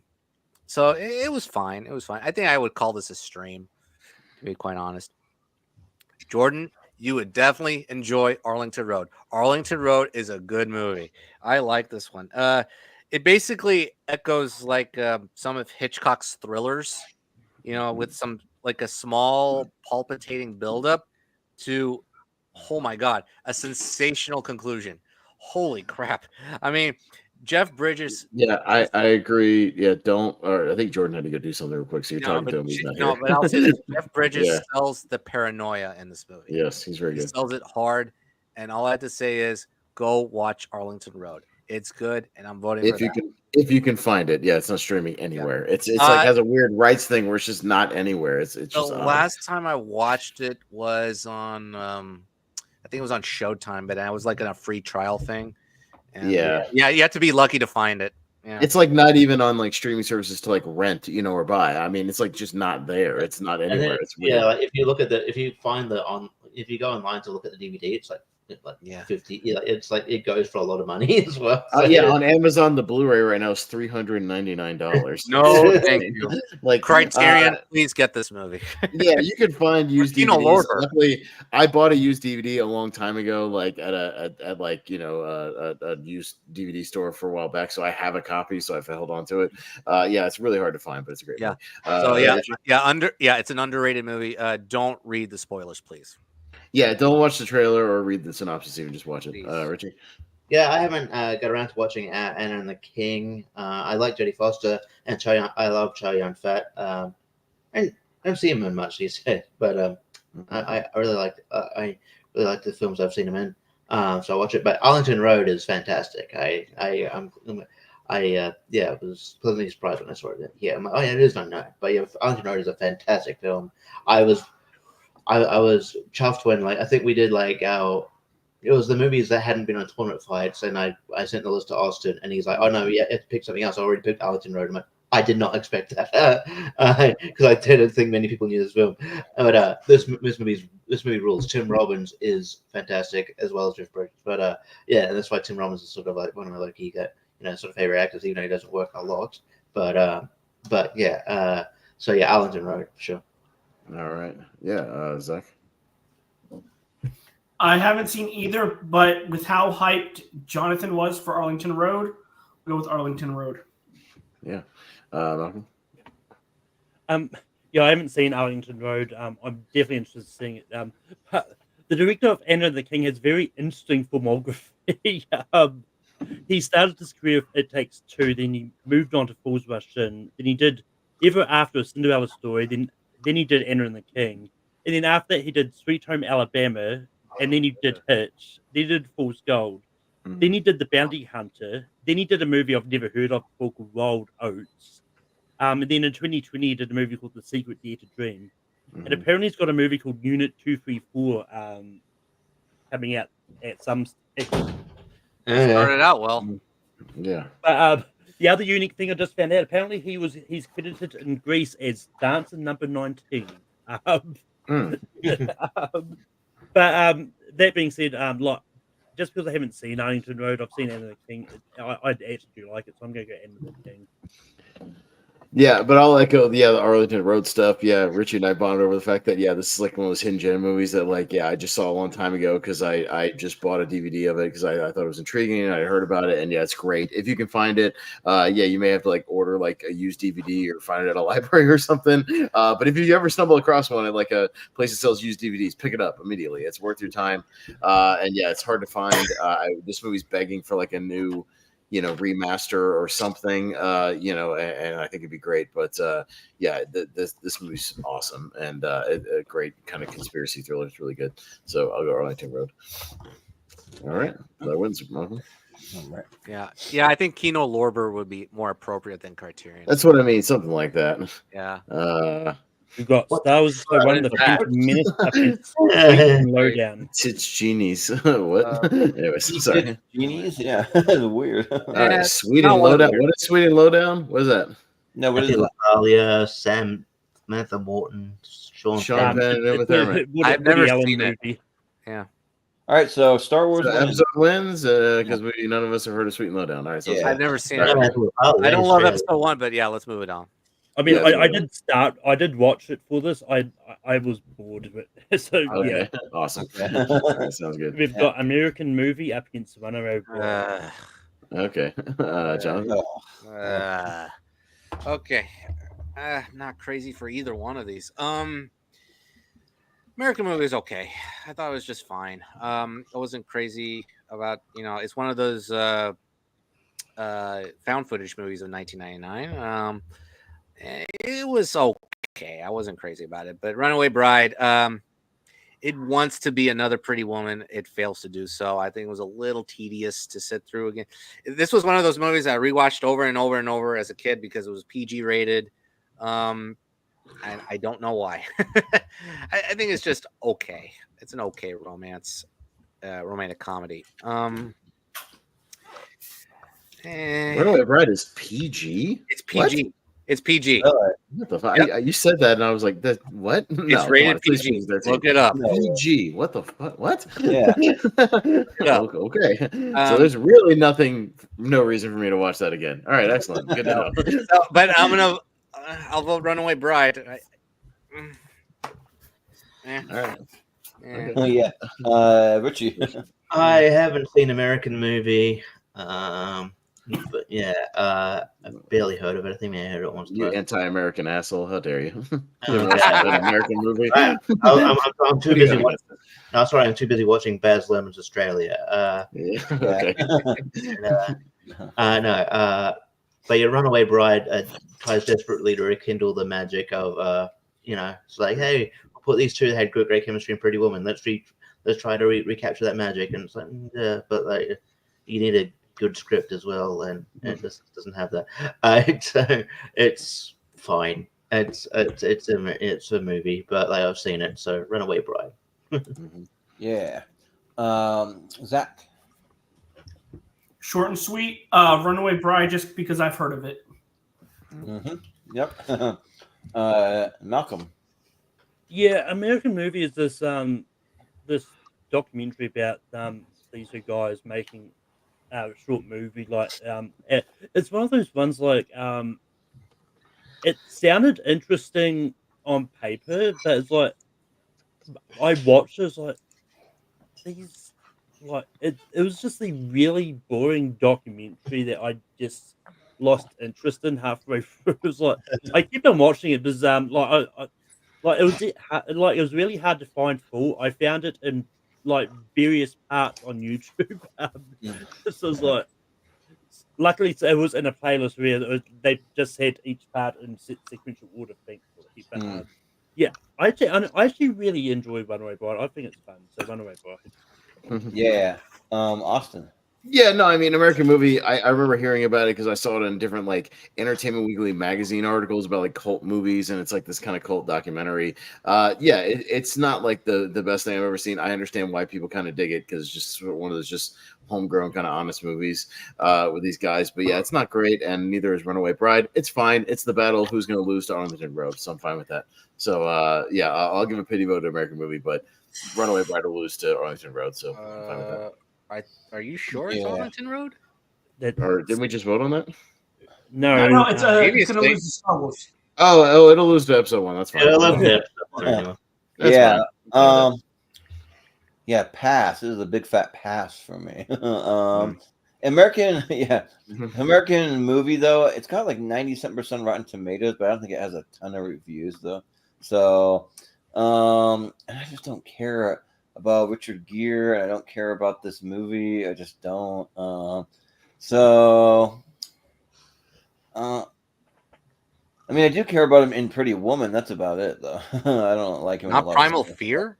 You didn't like him in Movie 43? No, definitely not that. but Fear.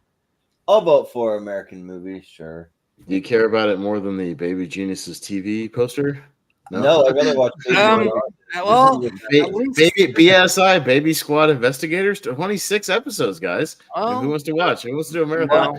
Where did that air? At least that's the best poster. It airs in Italy or whatever the fuck. I'm like, they're out of space. They're out of space, but they don't have the equipment. They're in space. And John Voight is in all of them. 26. He thinks he's making a mission. He looks so excited to be there, though. Yeah. Anyway, he's getting his Runaway paycheck, Bride. Yeah. All right. So, Runaway Bride. Runaway Bride. Yep. Who cares? Next up, we've got Stuart Little up against Unbreakable. M. Night Shyamalan. It's a Shyamalan match because he wrote the script for Stuart Little.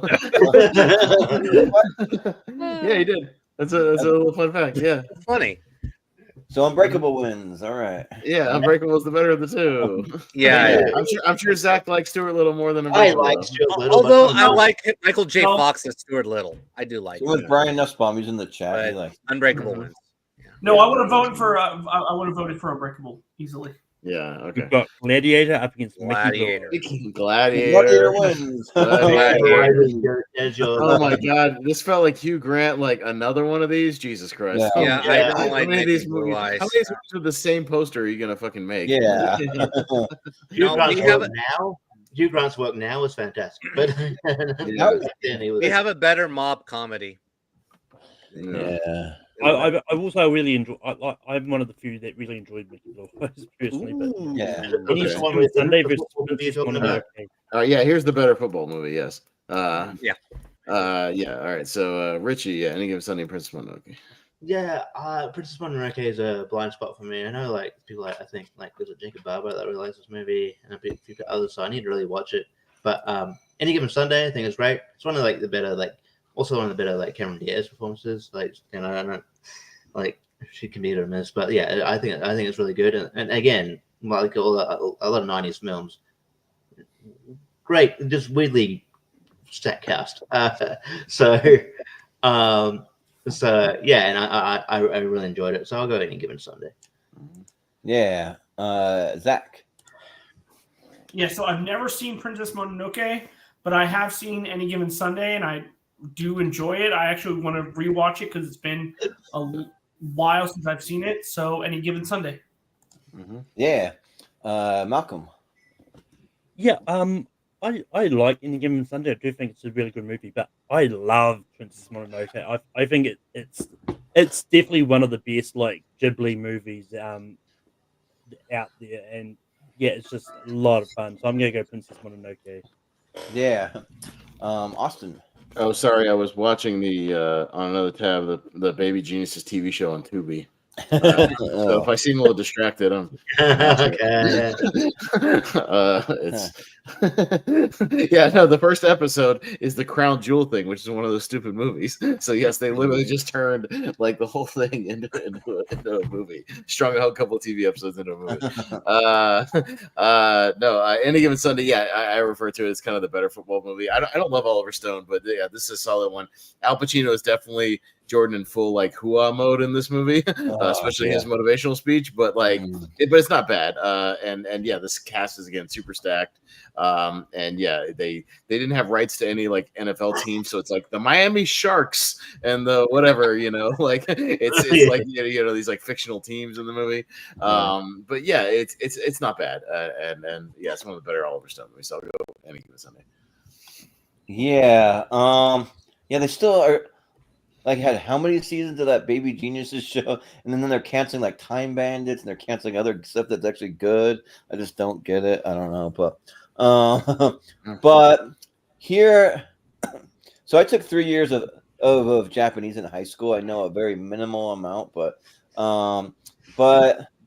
they made us watch Princess Mononoke, and I did not like that movie at all. It's like some girl riding a wolf around, and then there's tentacles flying in every direction. I'm like, what is even happening? I don't even know. Like, what was like? I was very confused about what was happening. Maybe I didn't know the language enough. I don't know, but because they made us watch it in just pure Japanese to try to like see if we could catch on to it. But this was like year 3 of taking Japanese, so I caught on a little bit, but. And then Any Given Sunday, I don't love either because I don't love Al Pacino. I just don't. Even though I have Al Pacino in a snow globe here that somebody gave me, it's kind of hard to see it though. But he is. Oh, Insomnia. Yeah, yeah. So like ever since Son of a Woman, I like a young Al Pacino. I really do, but just not like the Hua version. And so also give it to Any Given Sunday because it's got enough supporting cast that I do like. I mean, Jamie Foxx and like I don't know, Dennis Quaid, I guess. But yeah, so I'll go Any Given Sunday. Jonathan.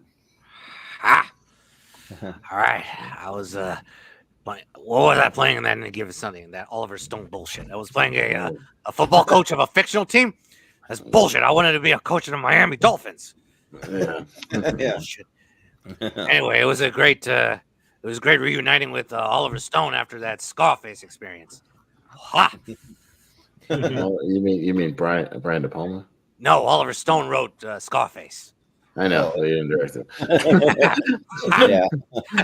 Anyway, Any Given Not a bad Sunday, impression. I've only seen it one time. I remember not loving it. I thought it was just the over-edited Oliver Stone style that kind of took me out of it. Yeah, it's very stylized. It's really over-edited, and it just took me out. I think more over-edited than Natural Born Killers, which that one worked. That one worked, and also JFK. But again, I've seen it one time a while ago. I need to revisit it. Maybe I would like it more. But yeah, there were some good performances, I thought. Most particularly, James Woods as the physician. I thought he was good in it. I love Princess Mononoke. I would have voted for that, but it's okay. So, Princess Mononoke. Yeah. All right. Any Given Sunday wins. All right. Okay. Don't fret, Jordan. They do cancel shows that should cancel. They canceled Velma recently, so Yeah. Yeah. That is true, but then they have some kind of movie coming out though. It's like a Scooby-Doo Thelma movie. It's like, what's that about? Thelma. Yeah. The World Is Not Enough up against Mystery Alaska. Okay. All right. Zach. So I haven't seen either, but I'm more inclined to watch a James Bond movie, so The World Is Not Enough. Yeah. Malcolm, what do you say? Yeah, this is a little bit tough for me because, like, I don't hate The World Is Not Enough as much as like some people. I do think it's a fun action movie. And that I do like Mystery Alaska though. So I'm going to go Mystery Alaska slightly. Well, I cannot buy Denise Richards being a scientist in I cannot do that. Dr. Christmas, no. Sorry, but Austin, what do you say? Yeah, no, Mystery Alaska is a nice little underrated, kind of sports movie. We saw a clip of it at the beginning. Russell Crowe could kind of do no wrong in like the late '90s, early 2000s. I mean, he was on fire with just about everything he did. Yeah, another Hank Azaria movie, by the way. He was in Cradle of Rock and a couple of movies, so he was working. The World Is Not Enough. I like 2 out of the 4 Pierce Brosnan movies. I like Goldeneye and Tomorrow Never Dies. Yeah, World Is Not Enough's not great. Down Another Day's even worse. But no, Mystery Alaska is a good movie, so I'll go Mystery Alaska. Yeah, so The World Is Not Enough. I just don't really care that much for it. I mean, the fact that it's a James Bond movie makes it like at least watchable, but there's just a lot of wacky stuff going around. The James Bond stuff that I don't love, but Mystery Alaska ruled. I love Mystery Alaska. I think that's a lot of fun, and got a fun cast. I mean, I like seeing like Burt Reynolds in there and like Hank Azaria, Cole Meany, like he's good in it. Kevin Durant. I watched an interview with Kevin Durant. He was on Bobby Lee's Tiger Billy, and he said Mystery Alaska might be one of his favorite projects he's ever worked on. Like he said they had a great time doing that. And then I think Mike Myers might be one of like the announcers or something like that. I can't remember what he. Yeah. But and then Michael McKean. I think that's fun. And like I don't know. Well, so like I kind of have a love-hate relationship with hockey. I can't watch it on TV, but I love movies about it, and I love going to see it in person, live and in person, because it's a lot more exciting. So, I'll vote for Mystery Alaska. Yeah. Jonathan. Well, that poster for The World Is Not Enough is hot. It is kind of hot, actually. Yeah, you know what? It highlights the best character of the movie. Sophie Marceau. She's actually, she's actually the best character in the movie. She plays a great, confusing character. I'll just say it like that. I don't think Robert Carlyle was a great Bond villain. I thought his plot was just mediocre. I've never seen Mystery Alaska. You know what? Let's give it a sports matchup. Mystery Alaska. Yeah. Richie. Yeah, Mystery Alaska is really great. I champion this movie a lot. It's a great, feel good, quite funny movie. Like Russell Crowe's great in it.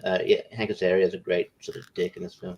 I like there's this scene where at the end of they're cheering they're going crazy for like the home team obviously, but then the away team come out and they all the people, the entire audience is just in unison just read the paper. It's really funny. But yeah, and Lord Is Not Enough. Like you can get on board with it if you accept how dumb they are. The latter Pierce Brosnan movies are going into it. You can have fun with it, but they're not. At the end of the day, they're not great movies. And yeah, I can have fun with it, but it's not a great movie. So I'm gonna have Mystery Alaska for sure. Yeah.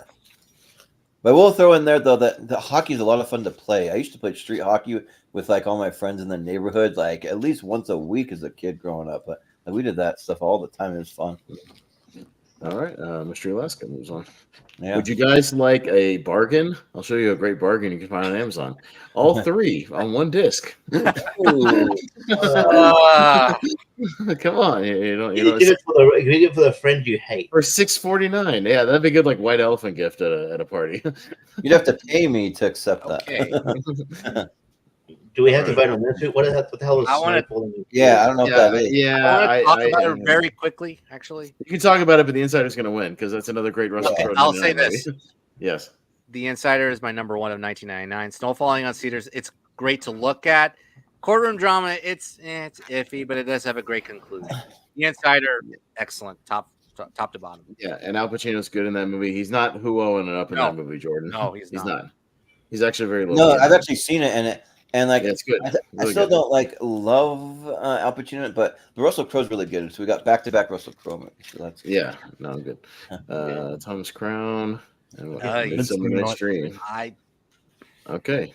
So Thomas Crown, or I would vote Thomas Crown. I would go Thomas Crown as well. I haven't seen Midsummer Night's Dream. I've seen the other one, and I Have you will seen never. this remake yet, Pez? It's a sexy movie. Thomas Crown Affair is a sexy movie. See what?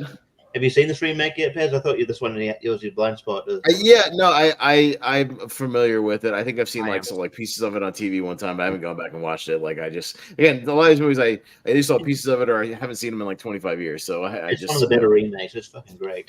Yeah. No, I'm down. I want to go back and watch it again. No, but this remake is a sexy movie. Thomas Crown Affair.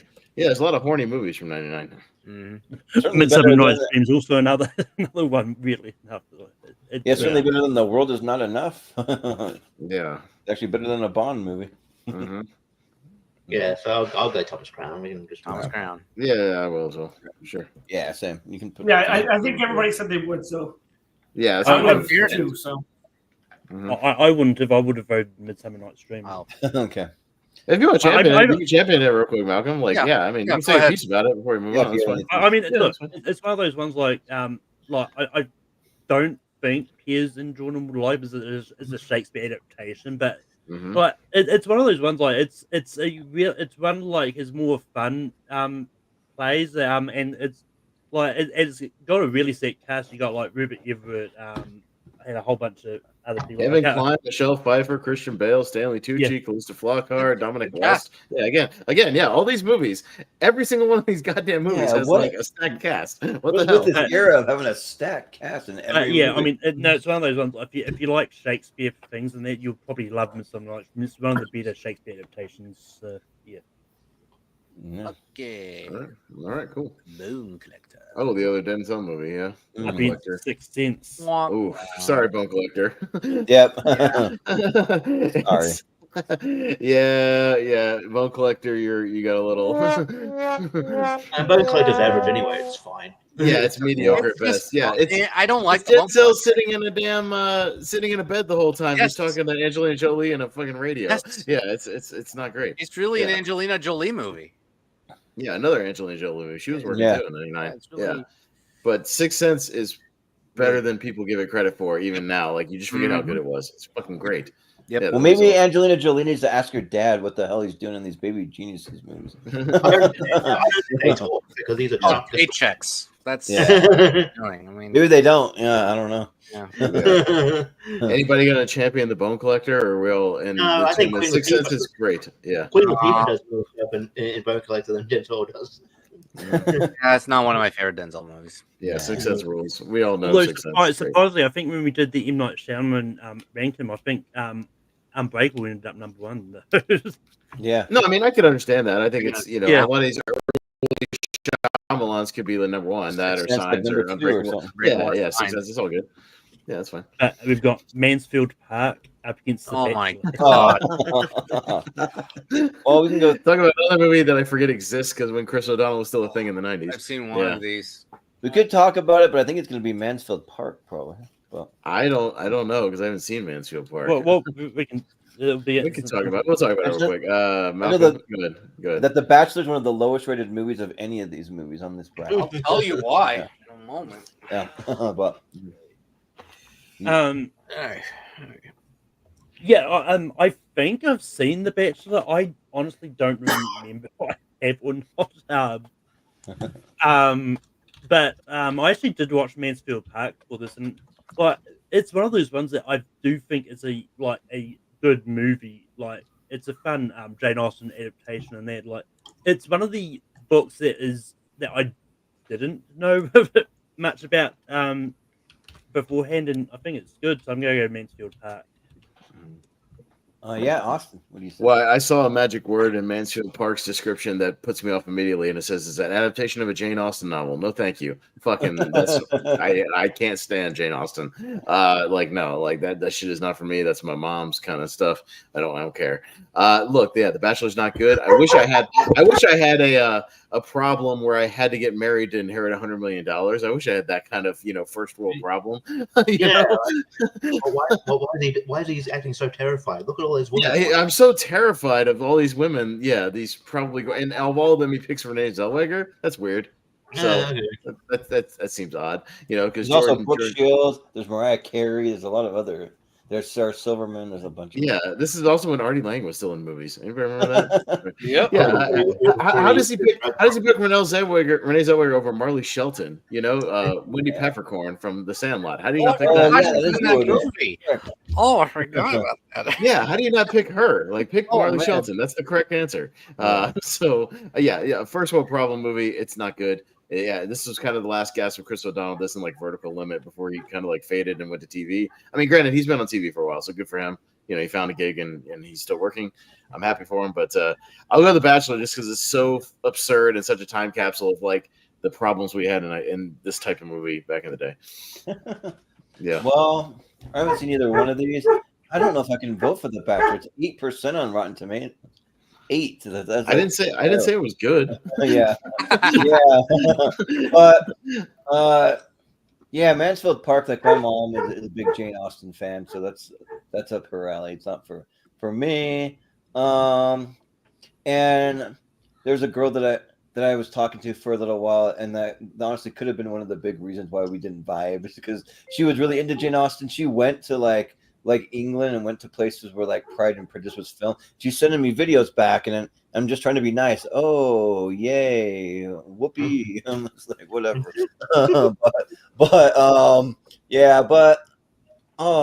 Just by default, I guess go for The Bachelor.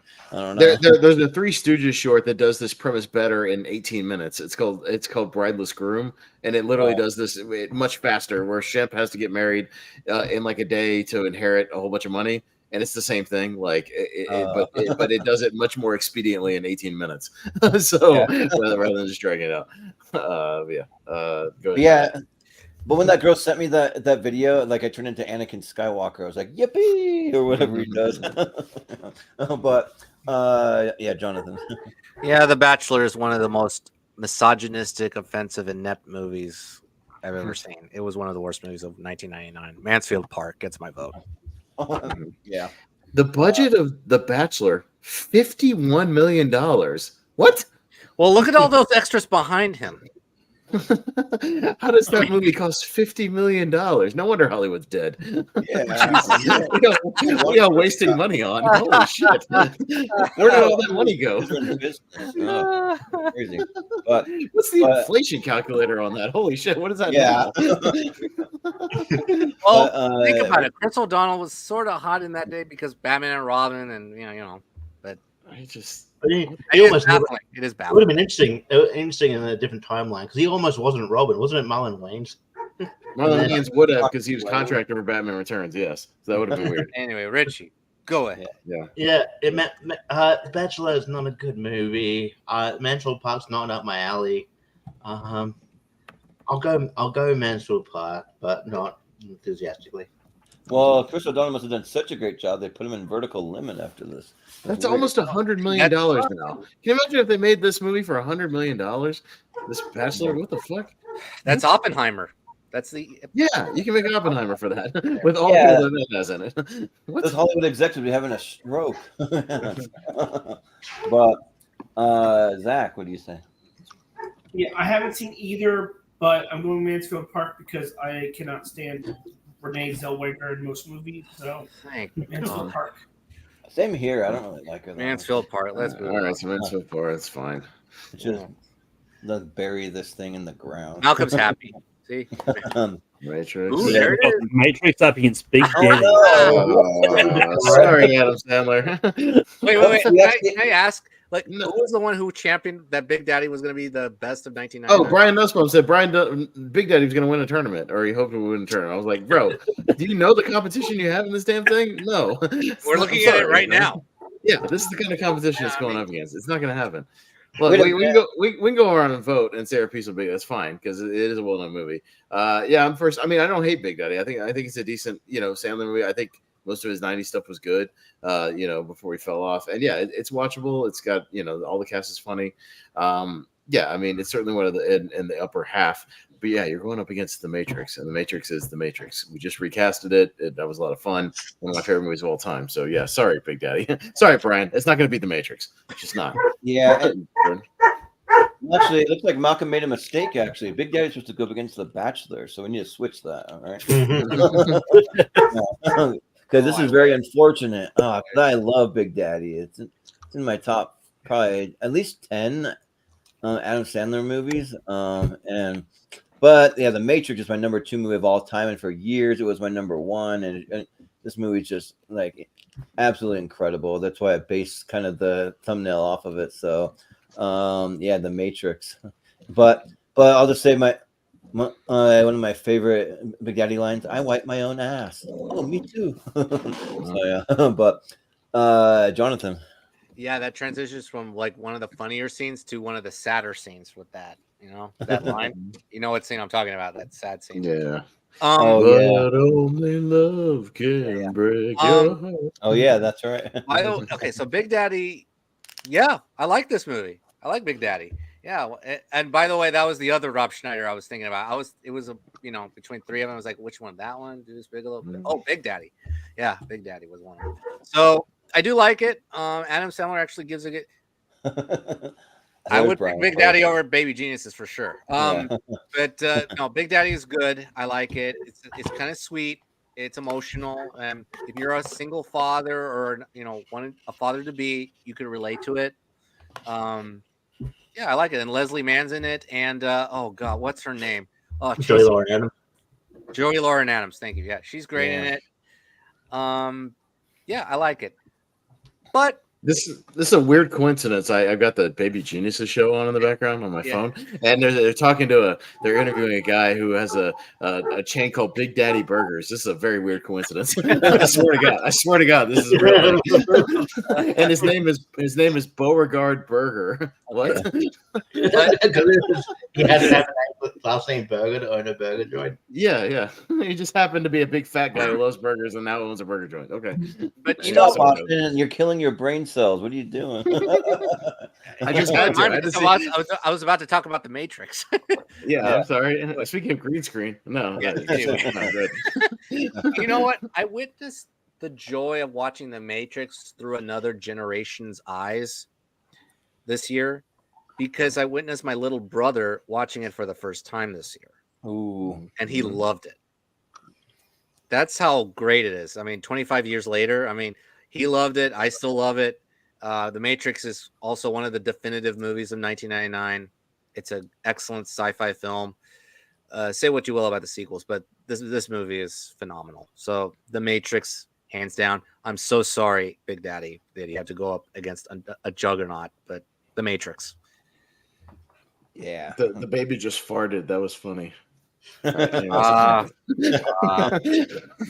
called it a diaper bomb. See, isn't that funny? Yeah. Hilarious. I'll periodically check in with you guys on how this show is going because I love shit like this. Richie. Oh my god. Big Daddy is great. That was a great line. Yeah, I like when he wants a nightlight, so he gives him like a thing from a strip club. That was funny. Just live nudes, yeah. Live nudes, yeah. I'm just thinking like Jon Stewart's good in this. So I wish he was in more stuff. I know, me too. I love Jon He was good in the movie, yeah. Yeah. And it wasn't his only 99 movie. Yeah. Yeah. But yeah, going up against Matrix, it's one of my favorite movies of all time. It was for a long time. So yes, and we've talked about it. It's my first DVD that I owned. So yeah, Matrix. Sure. Mm-hmm. Yeah.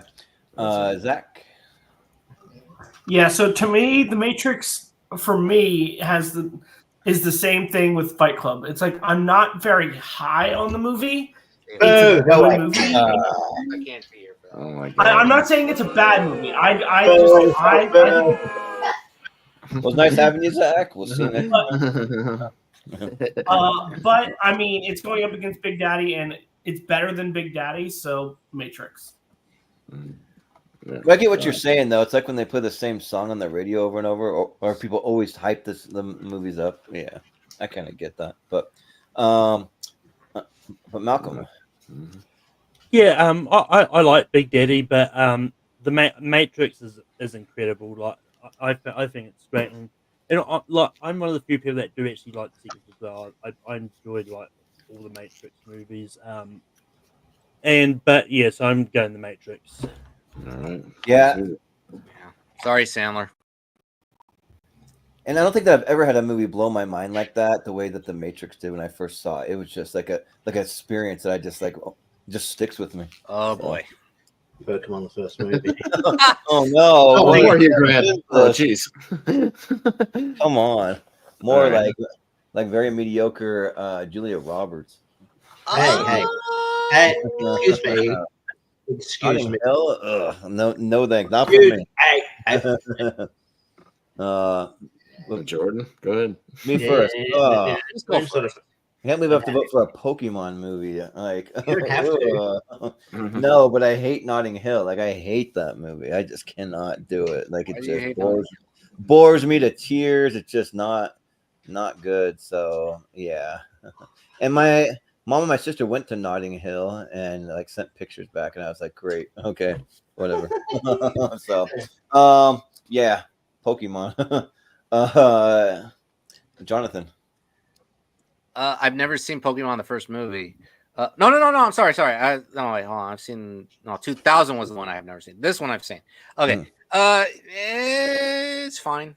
It's fine. It is fine. Notting Hill is a sweet romantic comedy. I like it a lot. I think it's a funnier movie than I thought it was. I mean, I've seen that movie again recently, a few years ago, and it was funnier than I thought, mostly because of Reese Fonz as the roommate, and he's great. I do like that scene where Hugh Grant was interviewing Julia Roberts, and he has to pretend to become a journalist for a horse magazine. That was hilarious. But yeah, I think it's a sweet romantic comedy, so I think it's one of the better ones for sure. So Notting Hill gets my vote. Yeah, I will say though, Notting Hill was my first experience with deleted scenes on like DVDs, and the deleted scenes are a bunch of sex scenes. So I was thinking, like, when I was younger, I was like, is that what deleted scenes are? They're just a bunch of sex scenes or something? I gotta check out all the deleted scenes on movies. I have a lot of deleted sex scenes in Pokemon the first movie. Yeah, right.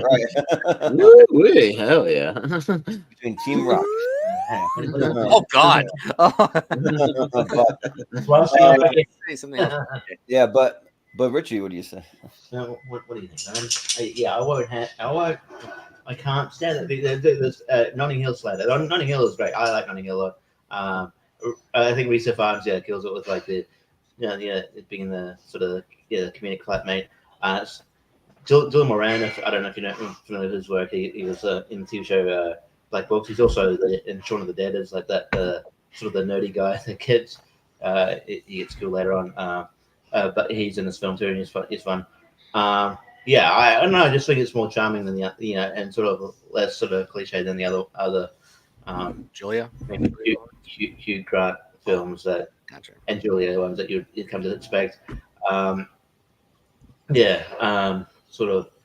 Yeah, so I like the film a lot. I vibed with it, as the kids would say. So I will go Notting Hill because Pokemon the first movie. I was a huge Pokemon guy, but yeah, like I don't know. I feel like if I watched it now, yeah, it'll be nostalgia, but like I'm just not as into like Pokemon now. So I'm just like I'll be like, cool. It was of its time. I'd like it, but yeah, it's fine. Yeah. Zach, what do you say? Yeah, so I've seen both, and I don't really remember Pokemon first movie. Again, I saw it when it came out, but I do remember liking Notting Hill. I thought great performances and a good story, so Notting Hill. Yeah, Malcolm. I like Notting Hill. I think it's a really good rom-com. But yeah, like I'm a big Pokemon guy. Like I've seen it before, like many times, but funny enough, like when this match came, I was like, when I made this, like, shit, why couldn't Pokemon go up against Baby Genius? It's the only way it's gonna win. But I think it's fun. Like, and this is one of those ones I'm pretty sure this might have been one of the first movies my parents let me go watch on my own. And it's just one that I enjoyed.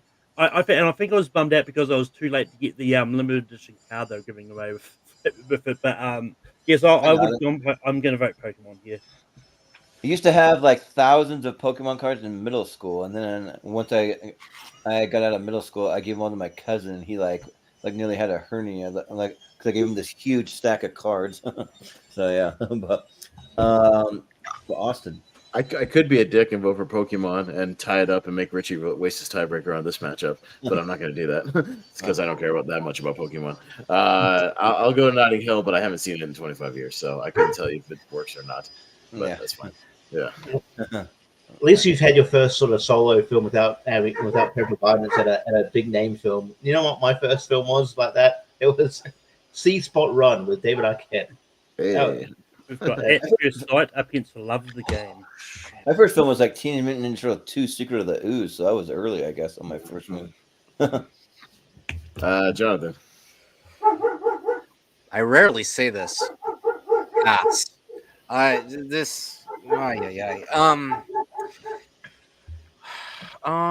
don't remember At First Sight that well. This is the romantic movie with the Val Kilmer's, being blind, right? Yeah. Okay. Yeah, it was fine. It's a forgettable. It's called At First Sight. Yeah. And they can't see. That's how forgettable it is. They can't see. Yeah. It's kind of insensitive, actually. That's how forgettable that movie is. And for the love of the game, I'm not crazy. I'm not as crazy in that one. I think it's a boring, corny, romantic film about baseball. I just, it's so bad. Yeah, if you want to watch a better one about baseball, go watch Field of Dreams. Go watch Bull Durham. I didn't like it, but I'll tell you a story, behind the scenes story about For the Love of the Game. It's really funny.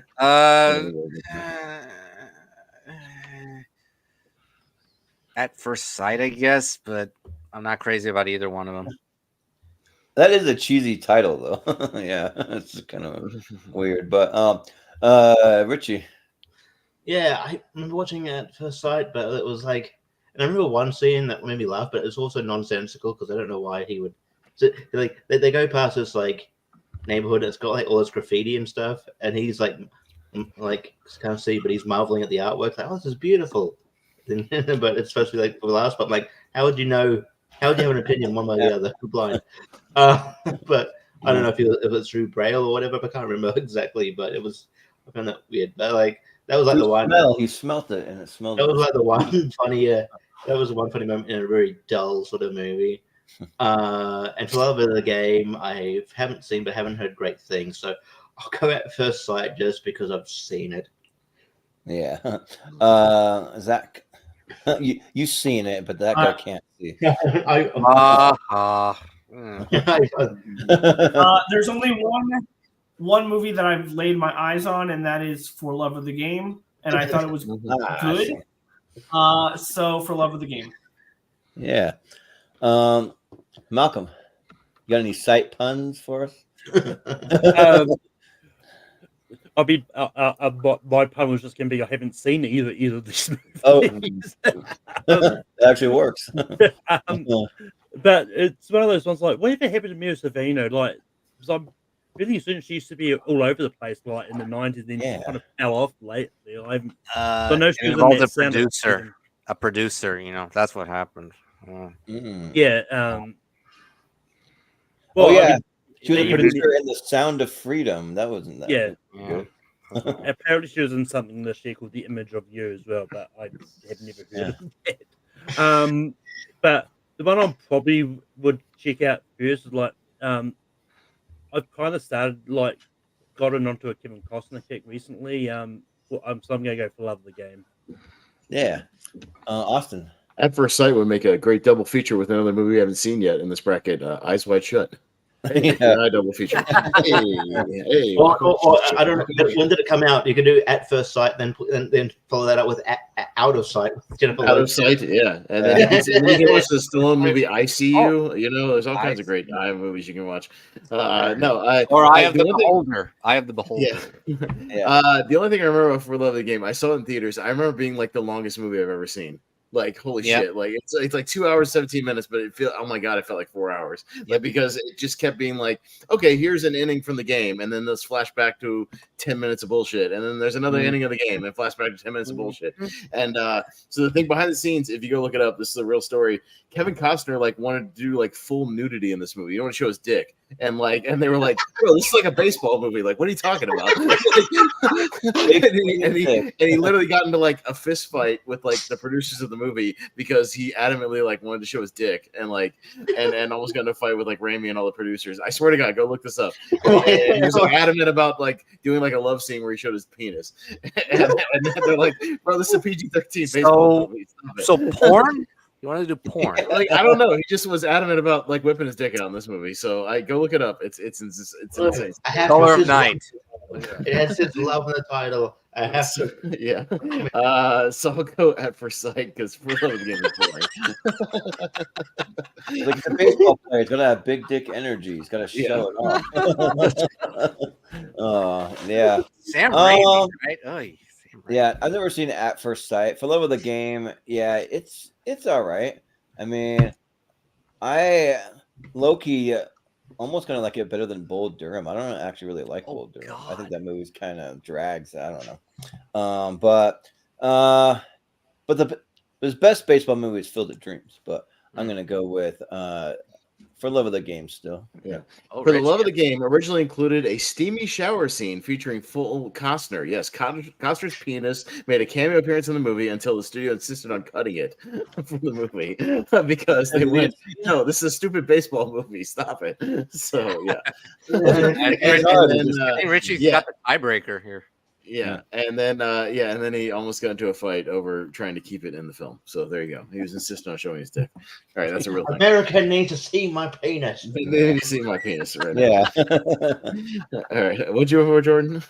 I voted for Love of the Game. Oh, you got a tie. Okay, so it's a tie. Richie, you get to pick. Sorry, Richie. You know, I don't condone that type of behavior. So At First Sight. Yeah. We've got Forces of Nature up against Eyes Wide Shut. Hey, Eyes Wide Shut! Yay! What time?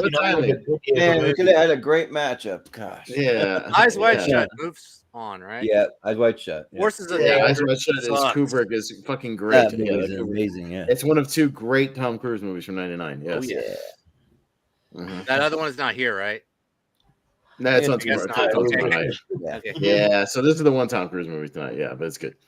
All right, cool. All right, I've got a new clip. All right, speed round time. Let's do it. All right. Gotta go fast.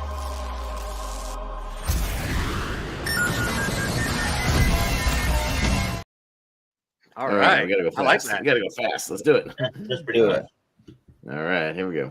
Boy, that second half was a lot faster than I thought. Well, we had a couple of slam dunks in there. So we'll plow through this. We'll see. The winners of this, just to clarify again, the winners of these matchups will survive till Friday. So just keep that in mind, and then we'll see what wins the bracket. So Richie's up first. What we got? Cool Intentions and Three Kings. Yeah. Actually, low-key tough because I do like Cruel Intentions a lot. Cruel Intentions. Yeah. Zach? Three Kings. Malcolm? Cruel Intentions. Three Kings. Well, this is closer than I thought it'd be. Jordan? I'll go Cruel Intentions because it doesn't have Nora Dunn. Oh, shit. Wow. Jonathan? Zach, you get the tiebreaker. Three Kings. Okay, yeah, Zach has the tiebreaker. I mean, Three Kings. Okay. So there. Oh, okay. All right. I thought you were gonna. All right. So give Malcolm a second. No, give Malcolm a second. He's gonna write these down for the Sweet 16. Make sure he's got them for the bracket, and then we'll move it on. We got House on Haunted Hill up against Toy Story 2. Okay, so Toy Story 2 survives to Friday. Sounds good. All right. Excellent. I don't hate House on Haunted Hill, but Toy Story 2 is better. Toy Story 2 is a vastly superior film in this case. Yeah. Yeah. Come on. All right. I got Shrek up against the Red Violin. Okay. Zach? The Red Violin. Okay. Yeah.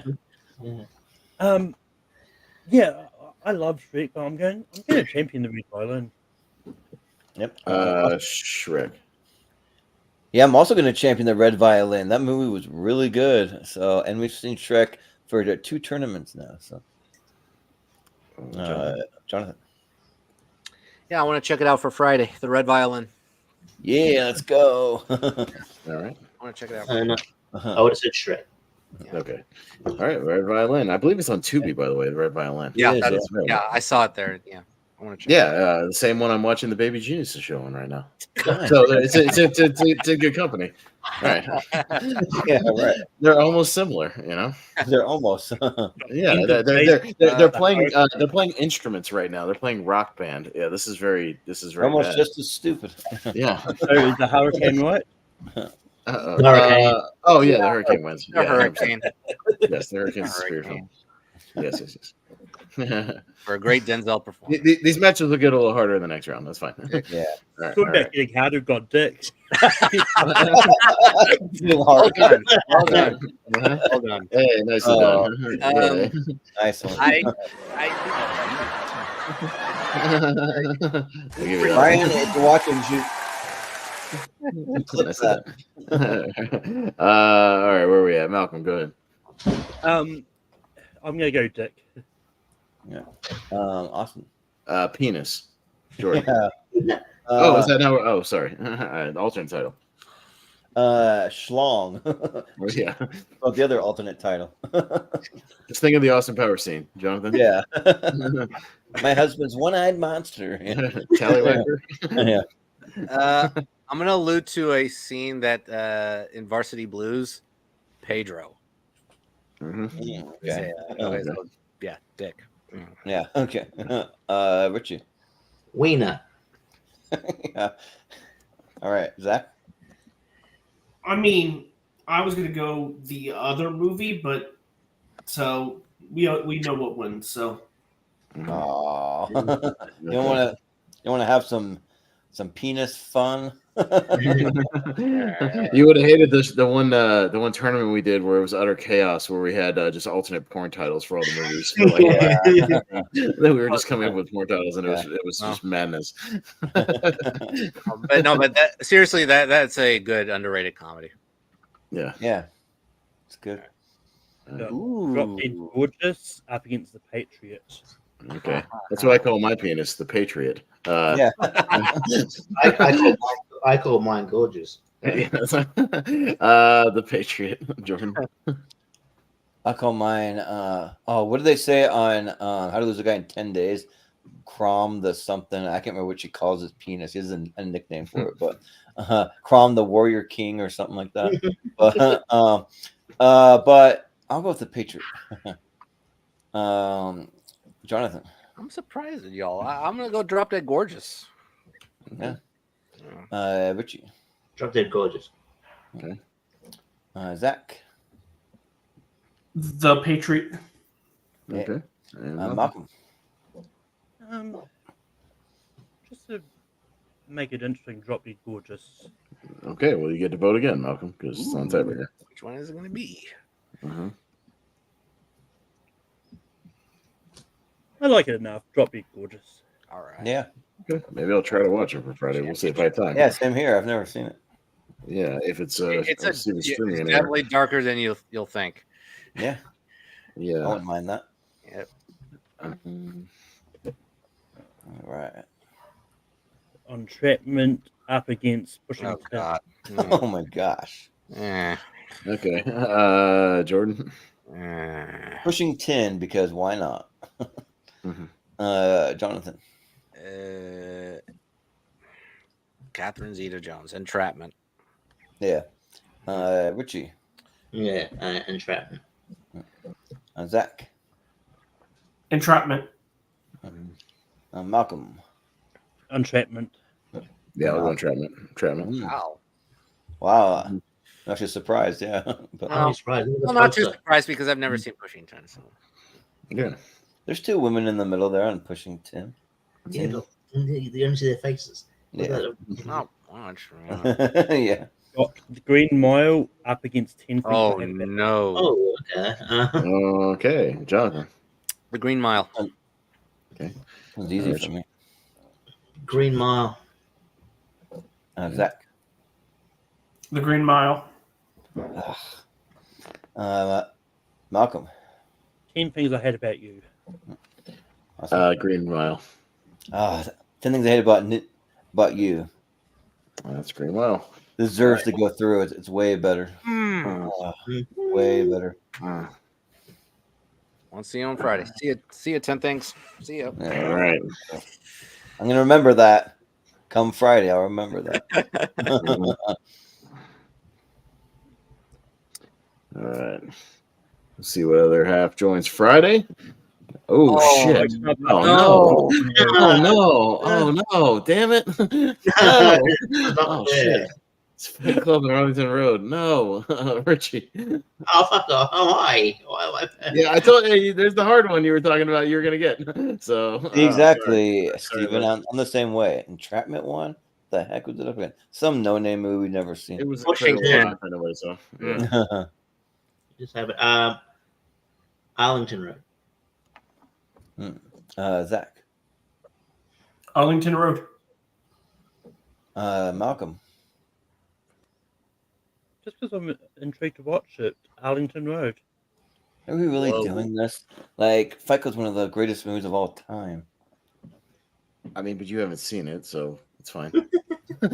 I've seen Fight Club. No, I've seen it. No, I'm talking about Arlington Road, Jordan. Yeah. Better than Fight Club, though? I'm voting for Fight Club because it's actually my 128. Yeah, I gotta go Fight Club. I mean, Arlington Road's like you probably won't even be able to watch it because it's not available anywhere. There you go. That's actually, yeah. Actually, thanks, Jordan, for saving me some time. That's why. Arlington Road, very good movie, but come on, we gotta move Fight Club to the championship. Fight Club. Yeah. If Fight Club doesn't make the championship, it's like, what are we doing with our lives? Well, it's a tie to me, and I really like not putting Fight Club to the championship. That's what we're doing. Because you guys. Well, I mean, it's a tie to Austin, so I don't. I know. Yeah, it's a tie to Austin, so. My only logic will be I want to champion Arlington Road really hard, but yeah, it's literally not available anywhere. Yeah. Like you'd have to pirate it or buy a fucking used DVD that you wouldn't get in time, and like there's no way anybody would be able to watch it anyways for Friday. And Fight Club is in my 128, so I'll put through Fight Club. But go watch Arlington Road if you can. Yeah, I'm not gonna say like that. Like Arlington Road isn't good. I haven't seen it. It was like I was preparing for Meryl Streep movies on Rankum, and it was hard to find Silkwood. So, Jonathan, if Arlington Road was like on Tubi or Max or something, I might have put it through because it's that damn. It's good. I know, it's really good, and it's really it's worth it. So I might have. I was like, Boys Don't Cry. That movie's hard to find too. Yeah. Okay. All right. We got episode 1 of Runaway Bride. Okay. Yeah. All right. So episode 1 wins, right? We'll see. I don't know. Yeah, Everybody's even voting, man. I mean, because episode 1's not great. Like I don't know.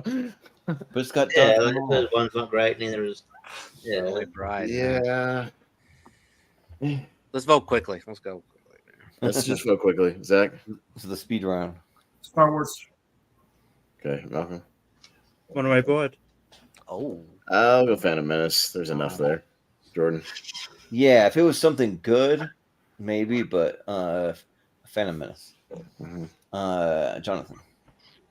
It has one of the best villains of 1999, Darth Maul. So, Phantom Menace. Yeah. Richie. There's enough in there to like. As a whole, it's not a great movie, but I'll go Phantom Menace. All right. Yeah, Phantom Menace. And yeah, Steven, it beat like American movie or it's just some of these, they were kind of Runaway Bride. Yeah, it's just some of these had slightly less brutal matchups. So yeah. Mm-hmm. The Phantom Menace introduced the world to Jar Jar Binks. Come on. I just looked at the positive side. I mean, Darth Maul. Yeah. Yeah. Right, got Unbreakable up against Oh Gladiator. shit! Oh, here's a matchup. So it's the battle of the holdovers, and which one of the 2000s hangs on a Friday? Yeah, one of these will not be there. Oh, yeah. All right, Malcolm. I'm not that high on Unbreakable Gladiator.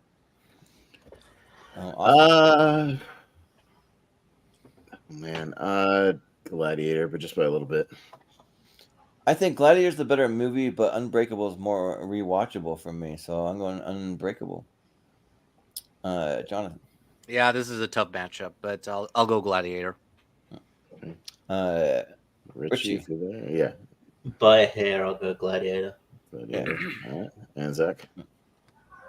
I would have gone Unbreakable. Yeah, close one. All right. Yeah. Well, Unbreakable held on for one tournament, but Gladiator will at least hang on until Friday. Yeah. All right. That was tough. And it's the first fine with that. holdovers moving into the championship. Yeah, we still have a Shyamalan movie coming up, so Yeah. we'll see what happens. All right. Got Any Given Sunday up against Mystery Alaska. All right. Oh, sports match. So it's Pacino versus Crow, but not in the Insider. Yeah. Which is still hanging on, which we'll see in a second. Me, I'll go. Yeah, sports. Any Given Sunday. Jordan. I'll go Mystery Alaska. That movie's awesome. All right. Jonathan. These are a couple of movies, like one I want to rewatch and one I want to watch for the first time. Yeah, we have a better Pacino film coming up. Mystery Alaska. Yeah. Richie. Mystery Alaska. Zach. Yeah, I want to see Mystery Alaska now because I know it's a sports movie, but I've seen Any Given Sunday, so Any Given Sunday. You'd really like it, I think. But Malcolm. Mystery Alaska. All right, Mystery Oh. Alaska. Okay. All right. I just think that Any Given Sunday is a little too stylized, and really the best thing is that speech. So I agree. All right. Got There it is. The Insider up against Thomas. No. Okay. All right. Jordan. Oh, it's an Insider. For some reason, I couldn't see what that Yeah, was. The Like Insider. Malcolm said, along came a spider. I'm like, that's not in this. What? No, we already talked about that movie and watched a clip from it. Yeah. and a moment I'm sure Nussbaum will say because I changed my mind mid clip. That was funny. About that movie. Oh, Yeah. As we were watching it, I'm sorry, I made a mistake. Yeah. Yeah. No. The CGI Yeah. was bad. Yeah, it was really bad, atrocious. But yeah, the Insider is actually really good. Actually, I mean, I don't love an older Al Pacino, but he's all right in this one. So I'll go the Insider. Jonathan. Yeah, Thomas Crown Affair is one of my favorite remakes, but man, Pacino and Michael Mann together. Wow, they work really well together. And again, it's a great movie. So let's keep the Crow love going. The Insider. Yeah. Richie. Yeah, it's close, but sucks. That has to. Thomas Crown deserves to move on, but the Insider I think is slightly better, so I'll go Insider. It threw me off for a second. I'm like, Michael Mann didn't direct The Crow. I was like, The Crow love. Nope, The But- Insider. Yeah, Crow, Russell Crowe. Yeah, right. Yeah. But Zach. Thomas Crown. Yeah. Malcolm. Ian Snyder. Yeah. Austin. Yeah, I watched The Insider for Stephen Shepard, who's in the comments, says 128. And yeah, that was one of my biggest surprises of last year, that I missed. It's like, how did I not watch this movie before? It's fucking awesome. Yeah, so The Insider. Yeah, for a lot of people, it's the best of It should be 99, including It is my favorite meal in 1999. Steven. It's really good. But Yeah. also one of the best journalism movies, for sure. The best has to be The television Matrix journalism. for me, but All right. So The Insider Insider. moves on. Mm-hmm. Yeah, Oh, yeah. I love that movie. And something I actually just realized, the best picture winner wasn't in this, but all four of the other nominations were. okay. Yeah. Wait, The Green Mile, The Insider, The Sixth Sixth Sense. and there's one of them. The Sixth Sense moves on, right? Yeah, the Sixth Sense moves on here. Sorry, Malcolm, but yeah, I gotta. Yeah, Sixth Sense is great. Look, It I is. mean, I do like Man to Apart, but like even I wouldn't have gone that over the Sixth Sense. So. Yeah, so you got 3 of the 5 Best Picture nominees. All right, cool. Well, Forward Side House Rules as well was also. No, but I'm saying 3 had made it to Friday. Oh yeah, but that's what I mean. Is like, but that's what 4 of them were in tonight's bracket. All 4 of them in the tournament. Yes. One big one tomorrow. Yeah. All right. We've got the Matrix up against Notting Oh, Hill. come on. Matrix wins. Matrix. Yeah, I like Notting Hill a lot, but the Matrix is. Yeah, Matrix. You don't have to discuss it. Yeah, it's fine. Yeah, Matrix. When I was writing it down, I was almost about to write the Notting Hill. It's like. He is the one. I wonder what Jordan would vote for in the championship if it was Matrix and Fight Club. Probably Matrix. Well, unfortunately, it's on one side. Got so. it. Hey, the eye matchup. Yes. It's pretty easy for me. Yeah. So. It's easy for me too, but we can vote on it, Jonathan. What? Yeah. Stanley Kubrick. Come on, Eyes Wide Shut. Yes. Technically, these movies should switch titles. It'd make more sense. I know they should. Richie, what do you Eyes Wide Shut for sure. Yep. Zach. Tom Cruise. Yep. Malcolm. It's actually also a Top Gun battle as well. Tom Cruise versus Val Kilmer. Yeah, right. It is. It is. Yeah, Eyes Wide Shut. Yeah. Yeah, I didn't get a chance to talk about it earlier, but yeah, Eyes Wide Shut gets better every time I watch it. Kubrick is one of my top 3 favorite directors. I love it, and that movie gets better and better and better every time I go back to it. Yeah, it's kind of an unsung masterpiece of his. Even Scorsese in his top 10 of '99, or top 10 of the 90s on the Siskel and Ebert show after Siskel passed away. You go back and watch it. It had Eyes Wide Shut in his top 10 of the 1990s. That's true. Yes, just in general. Yeah, and the movie's great. So if you haven't seen it, please go watch Eyes Wide Shut. It's an unsung masterpiece. Really good. Yeah, one of the best Christmas movies. Yeah, great Christmas movie. Yeah, lots of Christmas. Yeah, right. And yeah, I only saw Eyes Wide Shut for the first time about 2 years ago, and that knocked my socks off. It was so good. And yeah, it's got to be Eyes Wide Shut. And Sidney Pollack had a movie in this bracket. I forget which one, but he just acts in Eyes Wide Shut. He's just in there. But I'll look it up. But it might be my favorite Nicole Kidman performance, maybe. Like, she's really good in it, too. So, yeah. Mm-hmm. But, Jonathan. No, Jonathan went first. So, yeah, Eyes Wide Shut. Look, it's in the championship. Kubrick goes in the championship easily. Yeah, for sure. Yeah. All right. I'll look it up. It was Random Hearts. Sidney Pollack. Oh yeah, I was gonna say he had a movie in this bracket. Yeah, and I was like, but he just acts and he's just in Eyes Wide Shut. Yeah, he's the guy playing pool with like Tom Cruise later and kind of explaining everything. Yeah. All right. So we have our movies for Friday. So now it's just which one of these bangers wins tonight's tournament. Again, only 3 of these movies are 3 movies are going to get to win tournaments in this 99 series. So it's going to be a heartbreaker because a lot of them deserve to. But all right, we'll get started. Richie, Toy Story 2 and 3 Kings. Toy Story 2. Okay. Zach. 3 Kings.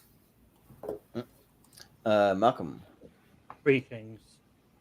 Toy Story 2. Jordan. Yeah, I'll go for Stinky Pete. Toy Story 2. Okay. Jonathan. Toy Story 2. Okay, Toy Story 2 moves to the Elite 8. Yeah. Okay. But tough matchup. 3 Kings is good. We'll get another shot on Friday. We'll see. Again, all these will get another shot on Friday, but this is just what wins tonight. That will be the toughest of the toughest right there. Yeah. Yeah, right. I'm sorry, Mike. I'm going to cut you off. Yeah, the Red Violin, Hurricane. Hurricane. Zach? The Hurricane. Okay. Malcolm? The Red Violin. I'll go the Hurricane. Jordan? Also go the Red Violin. John? The Hurricane. Richie? The Hurricane. Hurricane. All right. Hurricane moves on to the 8. All right, but Red Violin is going on a Friday, so Yeah. it'll give it a chance for somebody to see it if they want to. Yeah, if you haven't seen it, I'd highly recommend it. Yeah, I believe Tubi. I think it said when I looked it up, so it's available. All right, Well, Kristen Dunst match. we got a drop dead gorgeous dick. All right, sounds good. Yeah. All right, cool. All right, we can do this all night, folks. Malcolm. Dick. Yeah, I'll take Dick. Yeah, I'll take the smooth shaft complete with 2 balls if you're watching Austin Powers. Yeah, Dick. Jonathan. Drop Dead Gorgeous. Okay. Richie? Yeah, Richie. Skin flute. Come with new names. The I'm Not a Crook movie. So Okay. Yeah. All right. So it's gonna be Dick. Dick. Yeah. Yes, it's definitely gonna be Dick. Yeah. Well, I feel like to open up part 2, you have to play the Austin Powers penis. yeah, I know, right? Yeah. Oh God. Well, yeah, because that and that that's movie in will part- be on part 2. Yeah. I don't know if I'll be here for it, but I can pull it for Jordan if he needs me to. I can do that. Yeah. But got on Entrapment versus the Green Mile. I was gonna say just real quick, Richie. It's a good thing you go by Richie and not Richard, so people don't start calling you Dick. Yeah. I don't even know how that works with an Yeah, I don't know how that works either, but All right, it's on me. What Entrapment, Green Mile, Jordan. Yeah, Green Mile. Okay, Jonathan. Jonathan. Green Mile. Okay. Richie. Green Mile. Zach. Green Mile. All right, and Malcolm. Entrapment. Okay, the Green Mile. All right, we got one half of our Elite 8. All right, we're winding it down here. We got some tough matchups. A couple tough ones on the other side coming up too. Oh, yeah, It's gonna be tricky. All right. Fight Club and Star Wars. Fight Club. Okay. So we have like one of the biggest movies of '99 versus one of the biggest bombs of '99. Yeah. That became like a classic. Yeah. Yeah. Fight Club bombed when it came out. Yeah. It I know. bombed and didn't make any money. But Jordan. Oh, I gotta go Fight Club. Okay. Jonathan. Fight Club. Richie. Fight Club. Yeah. All right. Zach. Star Wars. Phantom Menace. Malcolm. The movie we're not allowed to talk about. Mm-hmm. Yep. Austin. Fight Club. Yep. It'll be that one. We can't talk about it. Yep. I mean, we already broke the rules by now anyway. Yeah. We broke the rules. We broke screwed the either rules way, by putting it so, in the yeah. tournament. We broke the rules. Yeah, That's right. Crow versus Crow here. Crow versus Crow Crow. match. Yeah. He's got 3 on this side, so yeah, he's a heavy hitter here. Yeah, he has a great Jonathan. Gladiator. Richie. I'll go Mystery Alaska here because it's already making the championship. It doesn't need to win a 1999 Jordan. Yeah. Zach. Mystery Alaska. Yeah. Malcolm. Mystery Alaska. Awesome. My vote is more strategic for the next round. Mystery Alaska. Yeah, and I don't normally do this, but I'm gonna go with the 1999 movie, Mystery Alaska. Yeah, fair enough. All right. So Crow wins. Yeah, Crow wins either way. Go Okay. Crow. Crow. All right. He's had a great night All tonight. right. And speaking of Russell Crowe, a little more. There The you go. inside. Ooh, 6 cents. Ooh. Okay. That's a tough one. All right, Richie, feel free to take your full 10 seconds if you need to. Okay. Well, great. I'll even play the music for you while you think. Yeah. I'll play this for everybody.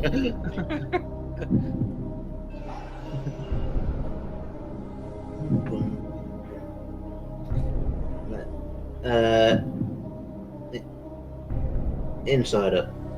Okay. Ooh, I'm sorry. That's incorrect. It's actually the 6th Sense. Sorry. Yeah. Sure. No. Zach. There are no wrong answers. The Insider. Malcolm. The Sixth Sense.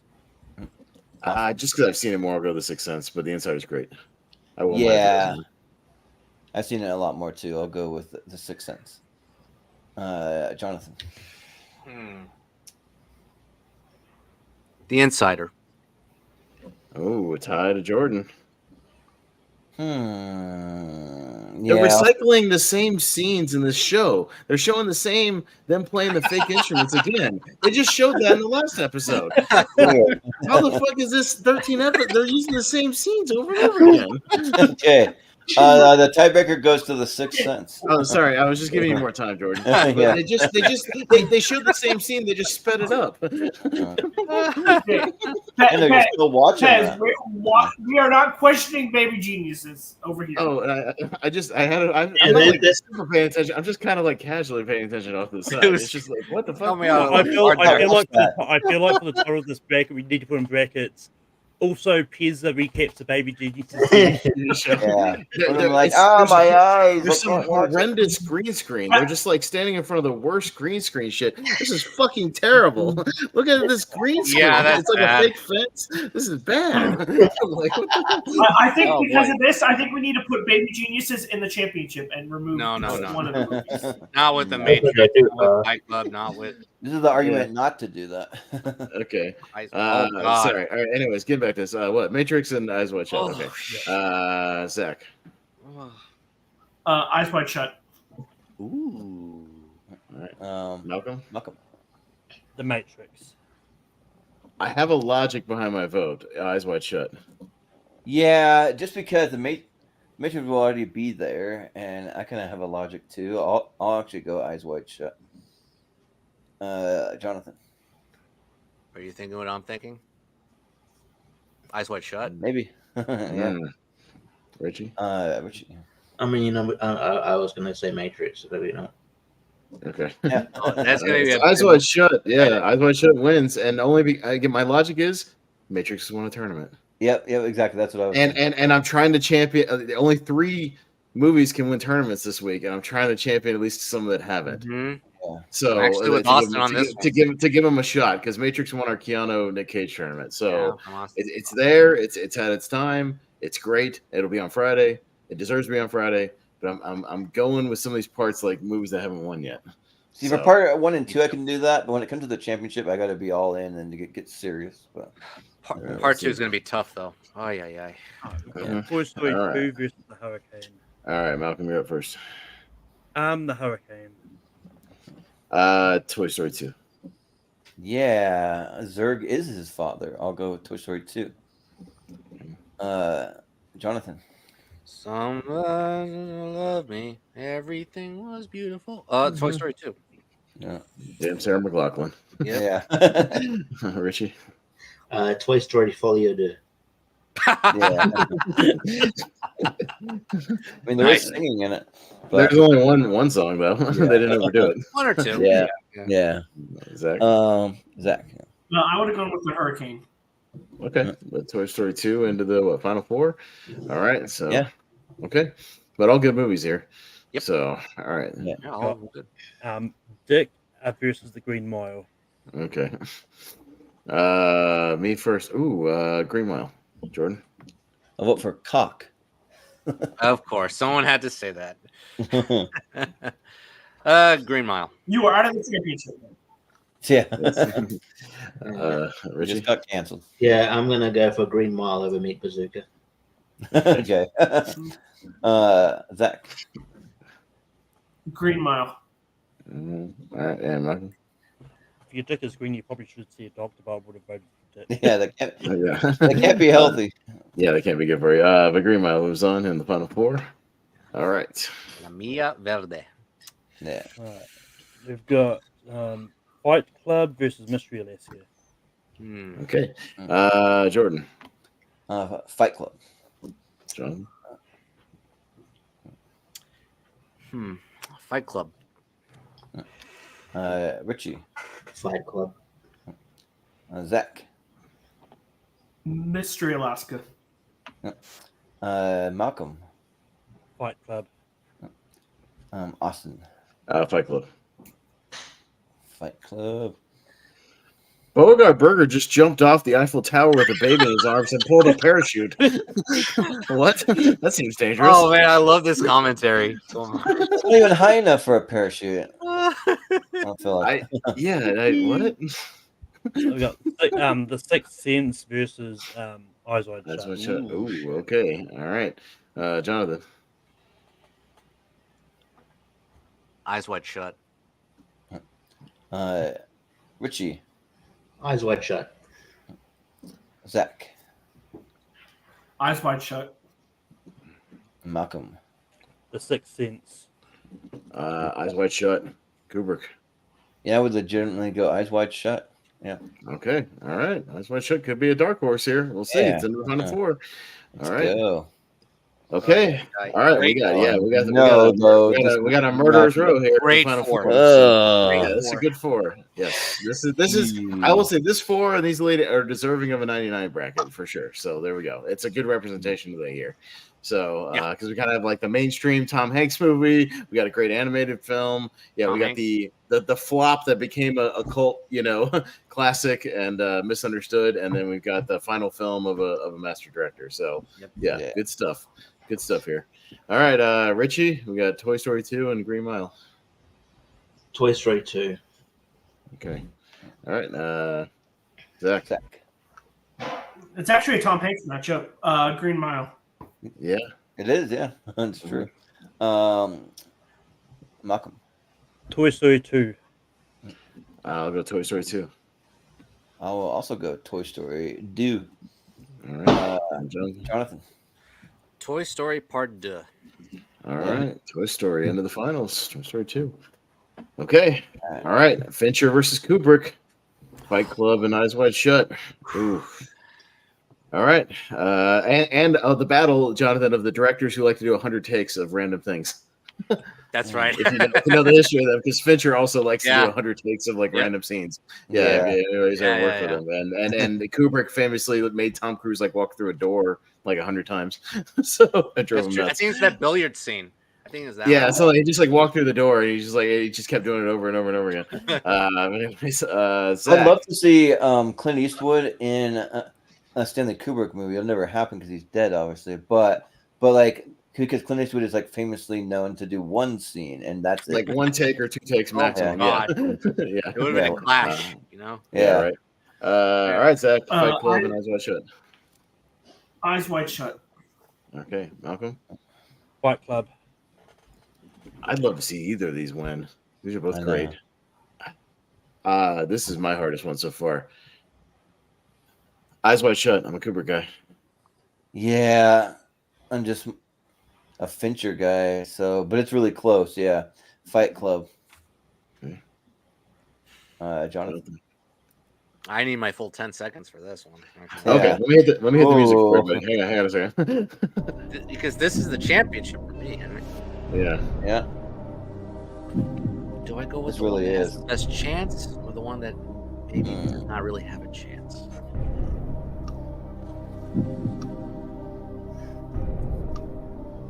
Eyes Wide Shut. Okay. All right, and Richie. Fight Club. Oh crap. Okay, it's a tie, and we are back down to Jonathan. You got to vote again. Oh. All right. So I'll hit a different music for you. Yeah, that's a good one.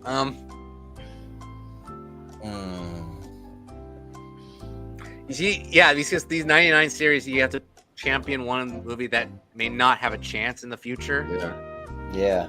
So for that reason alone, and I think Fight Club will get chances. Eyes Wide Shut. Okay, Eyes Wide Shut. Logic, yeah. I like the logic too. Yeah. I think Fight Club has a really good chance on Friday to maybe take it. Fight Club, Matrix, Sense. Oh yeah. Yeah. There's and we have gotten to part 2.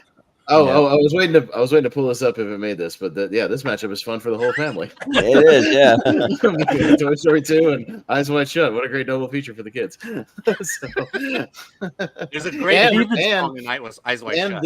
And a reminiscent of our tournament we did. It's the Battle of the Toms. It's Cruise versus Hanks. So, yeah. There we go. Yeah. But yeah.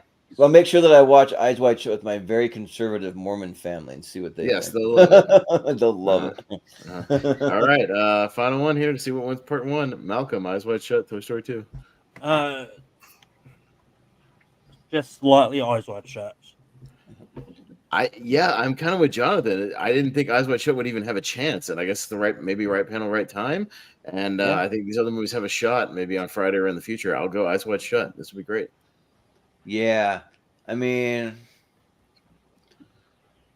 in some ways, I think Eyes Wide Shut could be a masterpiece. So I gotta go Eyes Wide Shut. Okay. So yeah, Jonathan. I remember doing an alternative Christmas tournament, Mm-hmm. Yeah. And I think I owe you for this one because I voted Harry Potter over Eyes Wide Shut. You remember that one? Oh yeah, I remember that. That was heartbreaking. Yeah. Well, you're gonna get it. Eyes Wide Shut. Yay, Richie. Well, we're gonna have a random Christmas, random holiday series coming up in December, so we might see Eyes Wide Shut in there. Mm-hmm. Yeah, I'm sort of going on Jonathan's logic. I think Toy Story 2 will probably do quite well in the championship as well. Not sure if it will win, but it'll do quite well. And Eyes Wide Shut will it varies depending on the panel. So I'll go Eyes Wide Shut. Yeah. All right, and Zach. I mean, my vote really doesn't matter, so I'll just make a sweep. Eyes Wide Shut. All right. Eyes Wide Shut. Your vote Comes in as a dark horse in this tournament. Because sometimes it doesn't even make it out of the first round, and takes the whole thing. I like it. And also another definitive 1999 movie because it's unique, it's bizarre, it's original. It is, yeah. Yeah, and the final one of Kubrick, and kind of mysterious and misunderstood at the time, but kind of gained a following later. Because I don't think it was even kind of like, it was mixed reviews at the time, like the same thing, kind of like Fight Club. But yeah, well, Steven, there you go. He's rooting for. Well, I know he loves The Insider, so he's rooting for The Insider. But Eyes Wide Shut is also on his top 10 of that year. Well, so like great. 99 had multiple movies, at least 4 or 5. Just from this part that just blew my mind when I first saw it, like Eyes Wide Shut, Fight Club, The Matrix, The Sixth Sense. Like when I saw those movies, they just blew my mind. I'm just like, oh my gosh! All right, now which clip can I actually show from Eyes Wide Shut? Yeah, you got to be careful. Probably just like random stuff of Tom Cruise walking around New York. Yeah. Featuring Kubrick. What about the billiard scene? Is that available? We had the closest thing we had to that, Malcolm, is we had a favorite directors thing. Remember when you picked like Peter Jackson? Yeah. I picked Kubrick and picked like a bunch of his movies for my list because he's one of my top 4 or 5 like favorite directors. But that's close we've had to like a Kubrick like being part of a tournament, like totally. Yeah. But yeah. Well, I just what I was beginning is you could probably pair him for another like classic director and do like a director's battle of Kubrick versus maybe Hitchcock or something. Yeah, we can do that. Yeah, but that'd be all right. The Fincher Kubrick matchup, though, I think Fincher might be a guy that's got close to having like a Kubrick mind or something like that, like close to it. As far as like active working directors, there's not a lot of them like that. But well, anyway, the only appropriate thing I could think of is the billiard scene. Yeah, that's it. Well, I mean, there's other scenes I can show. I just can't show certain scenes. That's all I'm saying. When you go to the suit shop, get the suit, or I don't know. Yeah, I'll that's find, a good scene. I'll find something. I'll find something. Yeah, but yeah, this was fun though, guys. Thanks again. And yeah, this is tough, and we're gonna have another tough one on our hands tomorrow night. We'll be back at it with part 2, and we'll see what happens. But this is one that I've been looking forward to because a lot of people would say that 1999 is the greatest year in cinema history, but it just depends. Like it's a bit of a matter of opinion, but I kind of almost subscribe to that. But yeah, but thanks, and we'll do some plugs, and that'll be it. So we'll go to Jonathan first. What do you have going on? Yeah, this is a great episode. Yeah, a great civil episode. Talking about baby geniuses, especially after the horror that was. That's what you get, folks. Baby geniuses and Eyes Wide Shut. I mean, Stanley Kubrick. Especially after the horror of like the 2000 and 2001 tournament. Yeah, great. No, this was a breath of fresh air. Yeah. Yeah. So this is great. You can find me on social media platforms on Twitter, Instagram, Letterboxd, Threads, and Caro, different variations of it. I actually did post earlier in the year my best movies of was. I celebrated 5 years of movies there, 5 years of cinema, and I already revealed my number one already. But yeah, a few of them made it here on part one, but we haven't seen the rest of them in part two. So we'll talk about that. I may or may not be available tomorrow. I may show up, maybe. Yeah, well, let me know. And yeah, so I definitely have some people that would like to be on it if you can't do it. So yeah, just let me know. We'll talk about it off air. But you'll there's a guarantee you'll see me on Friday for sure, as we'll finish off this great year of cinema. I mean, it already gets started for this. That'll wrap me up for October, and for November, I'll be on 98. I'll also host. I'll be one of the hosts of my top 64 soon. Yeah. So that'll be great. And that would do it for now. Oh yeah, by the way, we did a horror exhibition match this past Sunday, which was a lot of fun. Yeah, you can watch me lose it during one scene, during one clip. Yeah, it involves chewing gum. Well, you'll see what I mean. But, yeah. So yeah, no, that was fun. It was great to just relax and not be as competitive during that match. But yeah, you'll see me again this week for sure. So yeah, great start to a great year of cinema right here. Yeah, sounds good. And Richie, where can we find you? Yeah, you can find me on this channel doing Wheel of Movies. We're doing Hook this week. We're gonna we can do it last week, but I forgot how long that movie is. So so just gonna watch it and do it with featuring Ross Bristow in honor of Maggie Smith, who died passed away a few weeks ago. And then Lonely Marks, just recapping Wrestle Dream, which all Lonely Marks sort of watched on while Austin Hawk spotted it. We made it work somehow when I was having goofy internet. So yeah, check that out. And then I'll be on tournament fights in the future. While we love horror, I think our match just dropped there as well. And yeah, just check it out. That's all I got going on. I probably better head off now, but I will talk to you guys soon. All right, sounds good. But thanks, Richie. Have a good day. Have a good night. Mm-hmm. Yeah. But we'll go to Zach. What do you have going on? You can mainly find me on Letterboxd and YouTube at MovieFanZ, but also in Multiplex and Lights Out Trivia and on ASAT and just a lot of different places. So thanks for having me on. Mm-hmm. Yeah, for sure. Yeah. And Malcolm, what do you have going on? You can find me on Take 3 Productions hosting Rankum every week. Next week, we're doing Top 12 Movie Mothers. Jordan's going to be on that. And you can also find me popping up here and there on this. I'll be here on part 2. I'm not sure if I'm here for the championship or not, but yeah. Yeah, I'll have to double check some things. I think you will be, but in Austin, what do you have going on?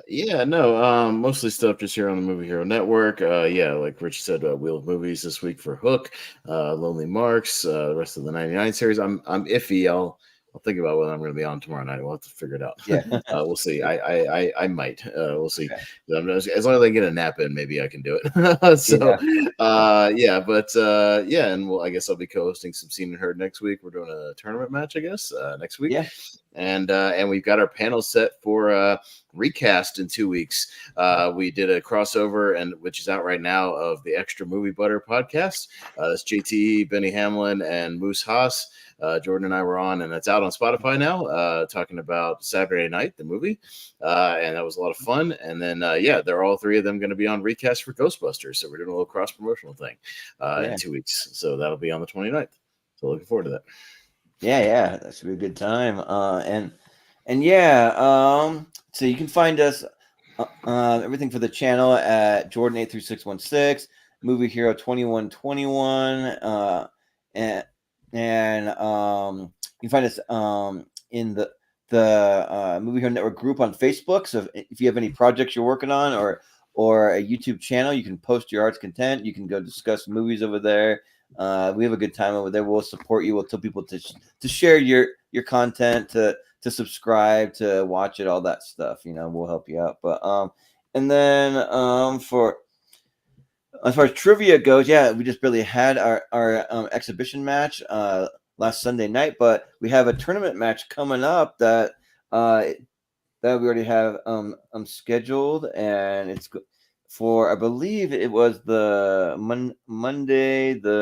Hang on, let me pull up my calendar. Monday the 21st. So we'll be doing that, and that will be between Rick Weaver, Maria Hammond, James Shimo, and Jeremy Potter. So that's coming up.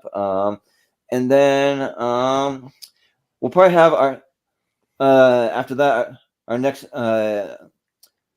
trivia will be another tournament match. So we'll do 2 in a row because we're a little bit behind. We got to play a catch up as we gear up, because we might do some seen and heard music trivia. I haven't really decided. We're not going to have an exhibition match in November because we're going to be doing a free for all in December. We don't have any dates set yet. We're trying to figure all that out, but I want to start reaching out to people soon so they can really plan ahead and we can get everyone on board for that. So we've done it before. We have a free for all champion here, which we already decided that Jonathan has to be within the first 10 people in that. So yeah. Fair enough. Yeah. Just sorry, man. You won twice. You gotta make it earn it if you want to go a third one. So you gotta earn it. Yeah. And you gotta mow through about 20-something people if you want. Even last time when I was one of the last ones, it was very, very close.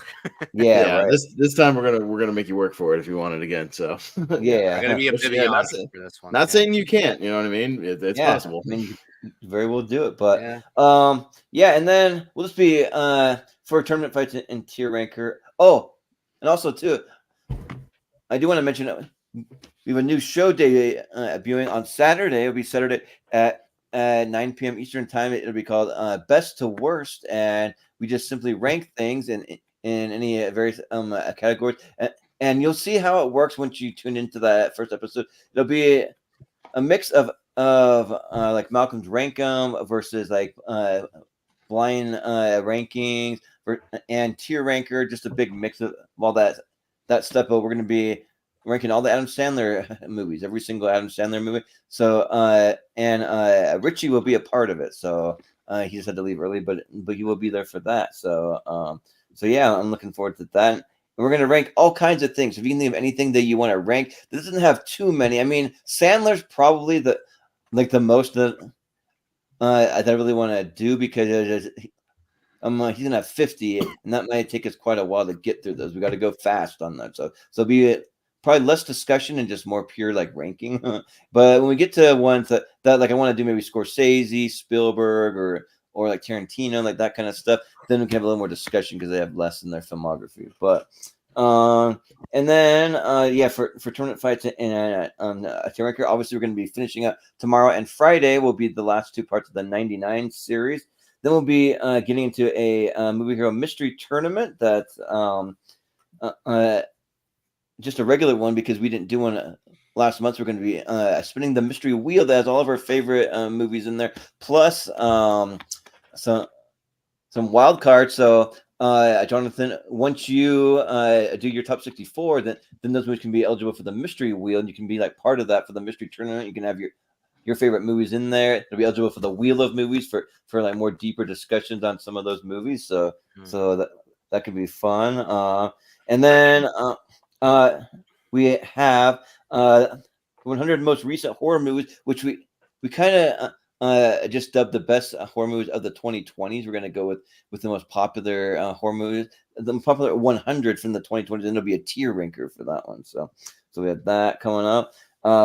We have our horror a tournament a championship, which I'll be reaching out to everybody that's going to be on that, but we had to move it to a Monday instead of a Tuesday because that's just when we have to do our Ghostbusters recast episode because that's just when it worked for all those guys from the Movie Butter podcast. So we'll be doing the championship on Monday, October 28th, and I'll reach out to everyone and just make sure it works for you guys. And then just going into November, we have our tier ranker for the best TV shows from 2000 to 2009.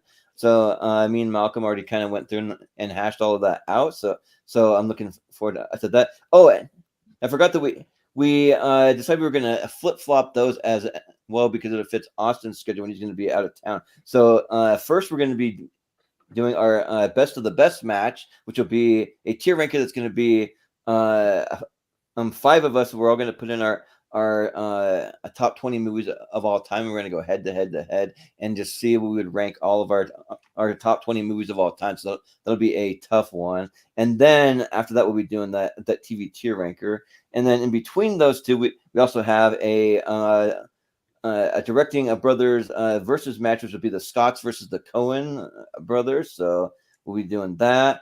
And then starting on November 11th will be when we start our 1998 ladder series. That'll be next month. And then I'll just throw in the last one where it'll be Tuesday, November 19th. We'll be doing Mr. Jonathan Caro's top 64 favorite movies. So that is coming up. So yeah, I'm looking forward to all that stuff. So yeah, but this has been a fun time, and it's been very tough because 1999 has some absolute bangers that are just really, really good.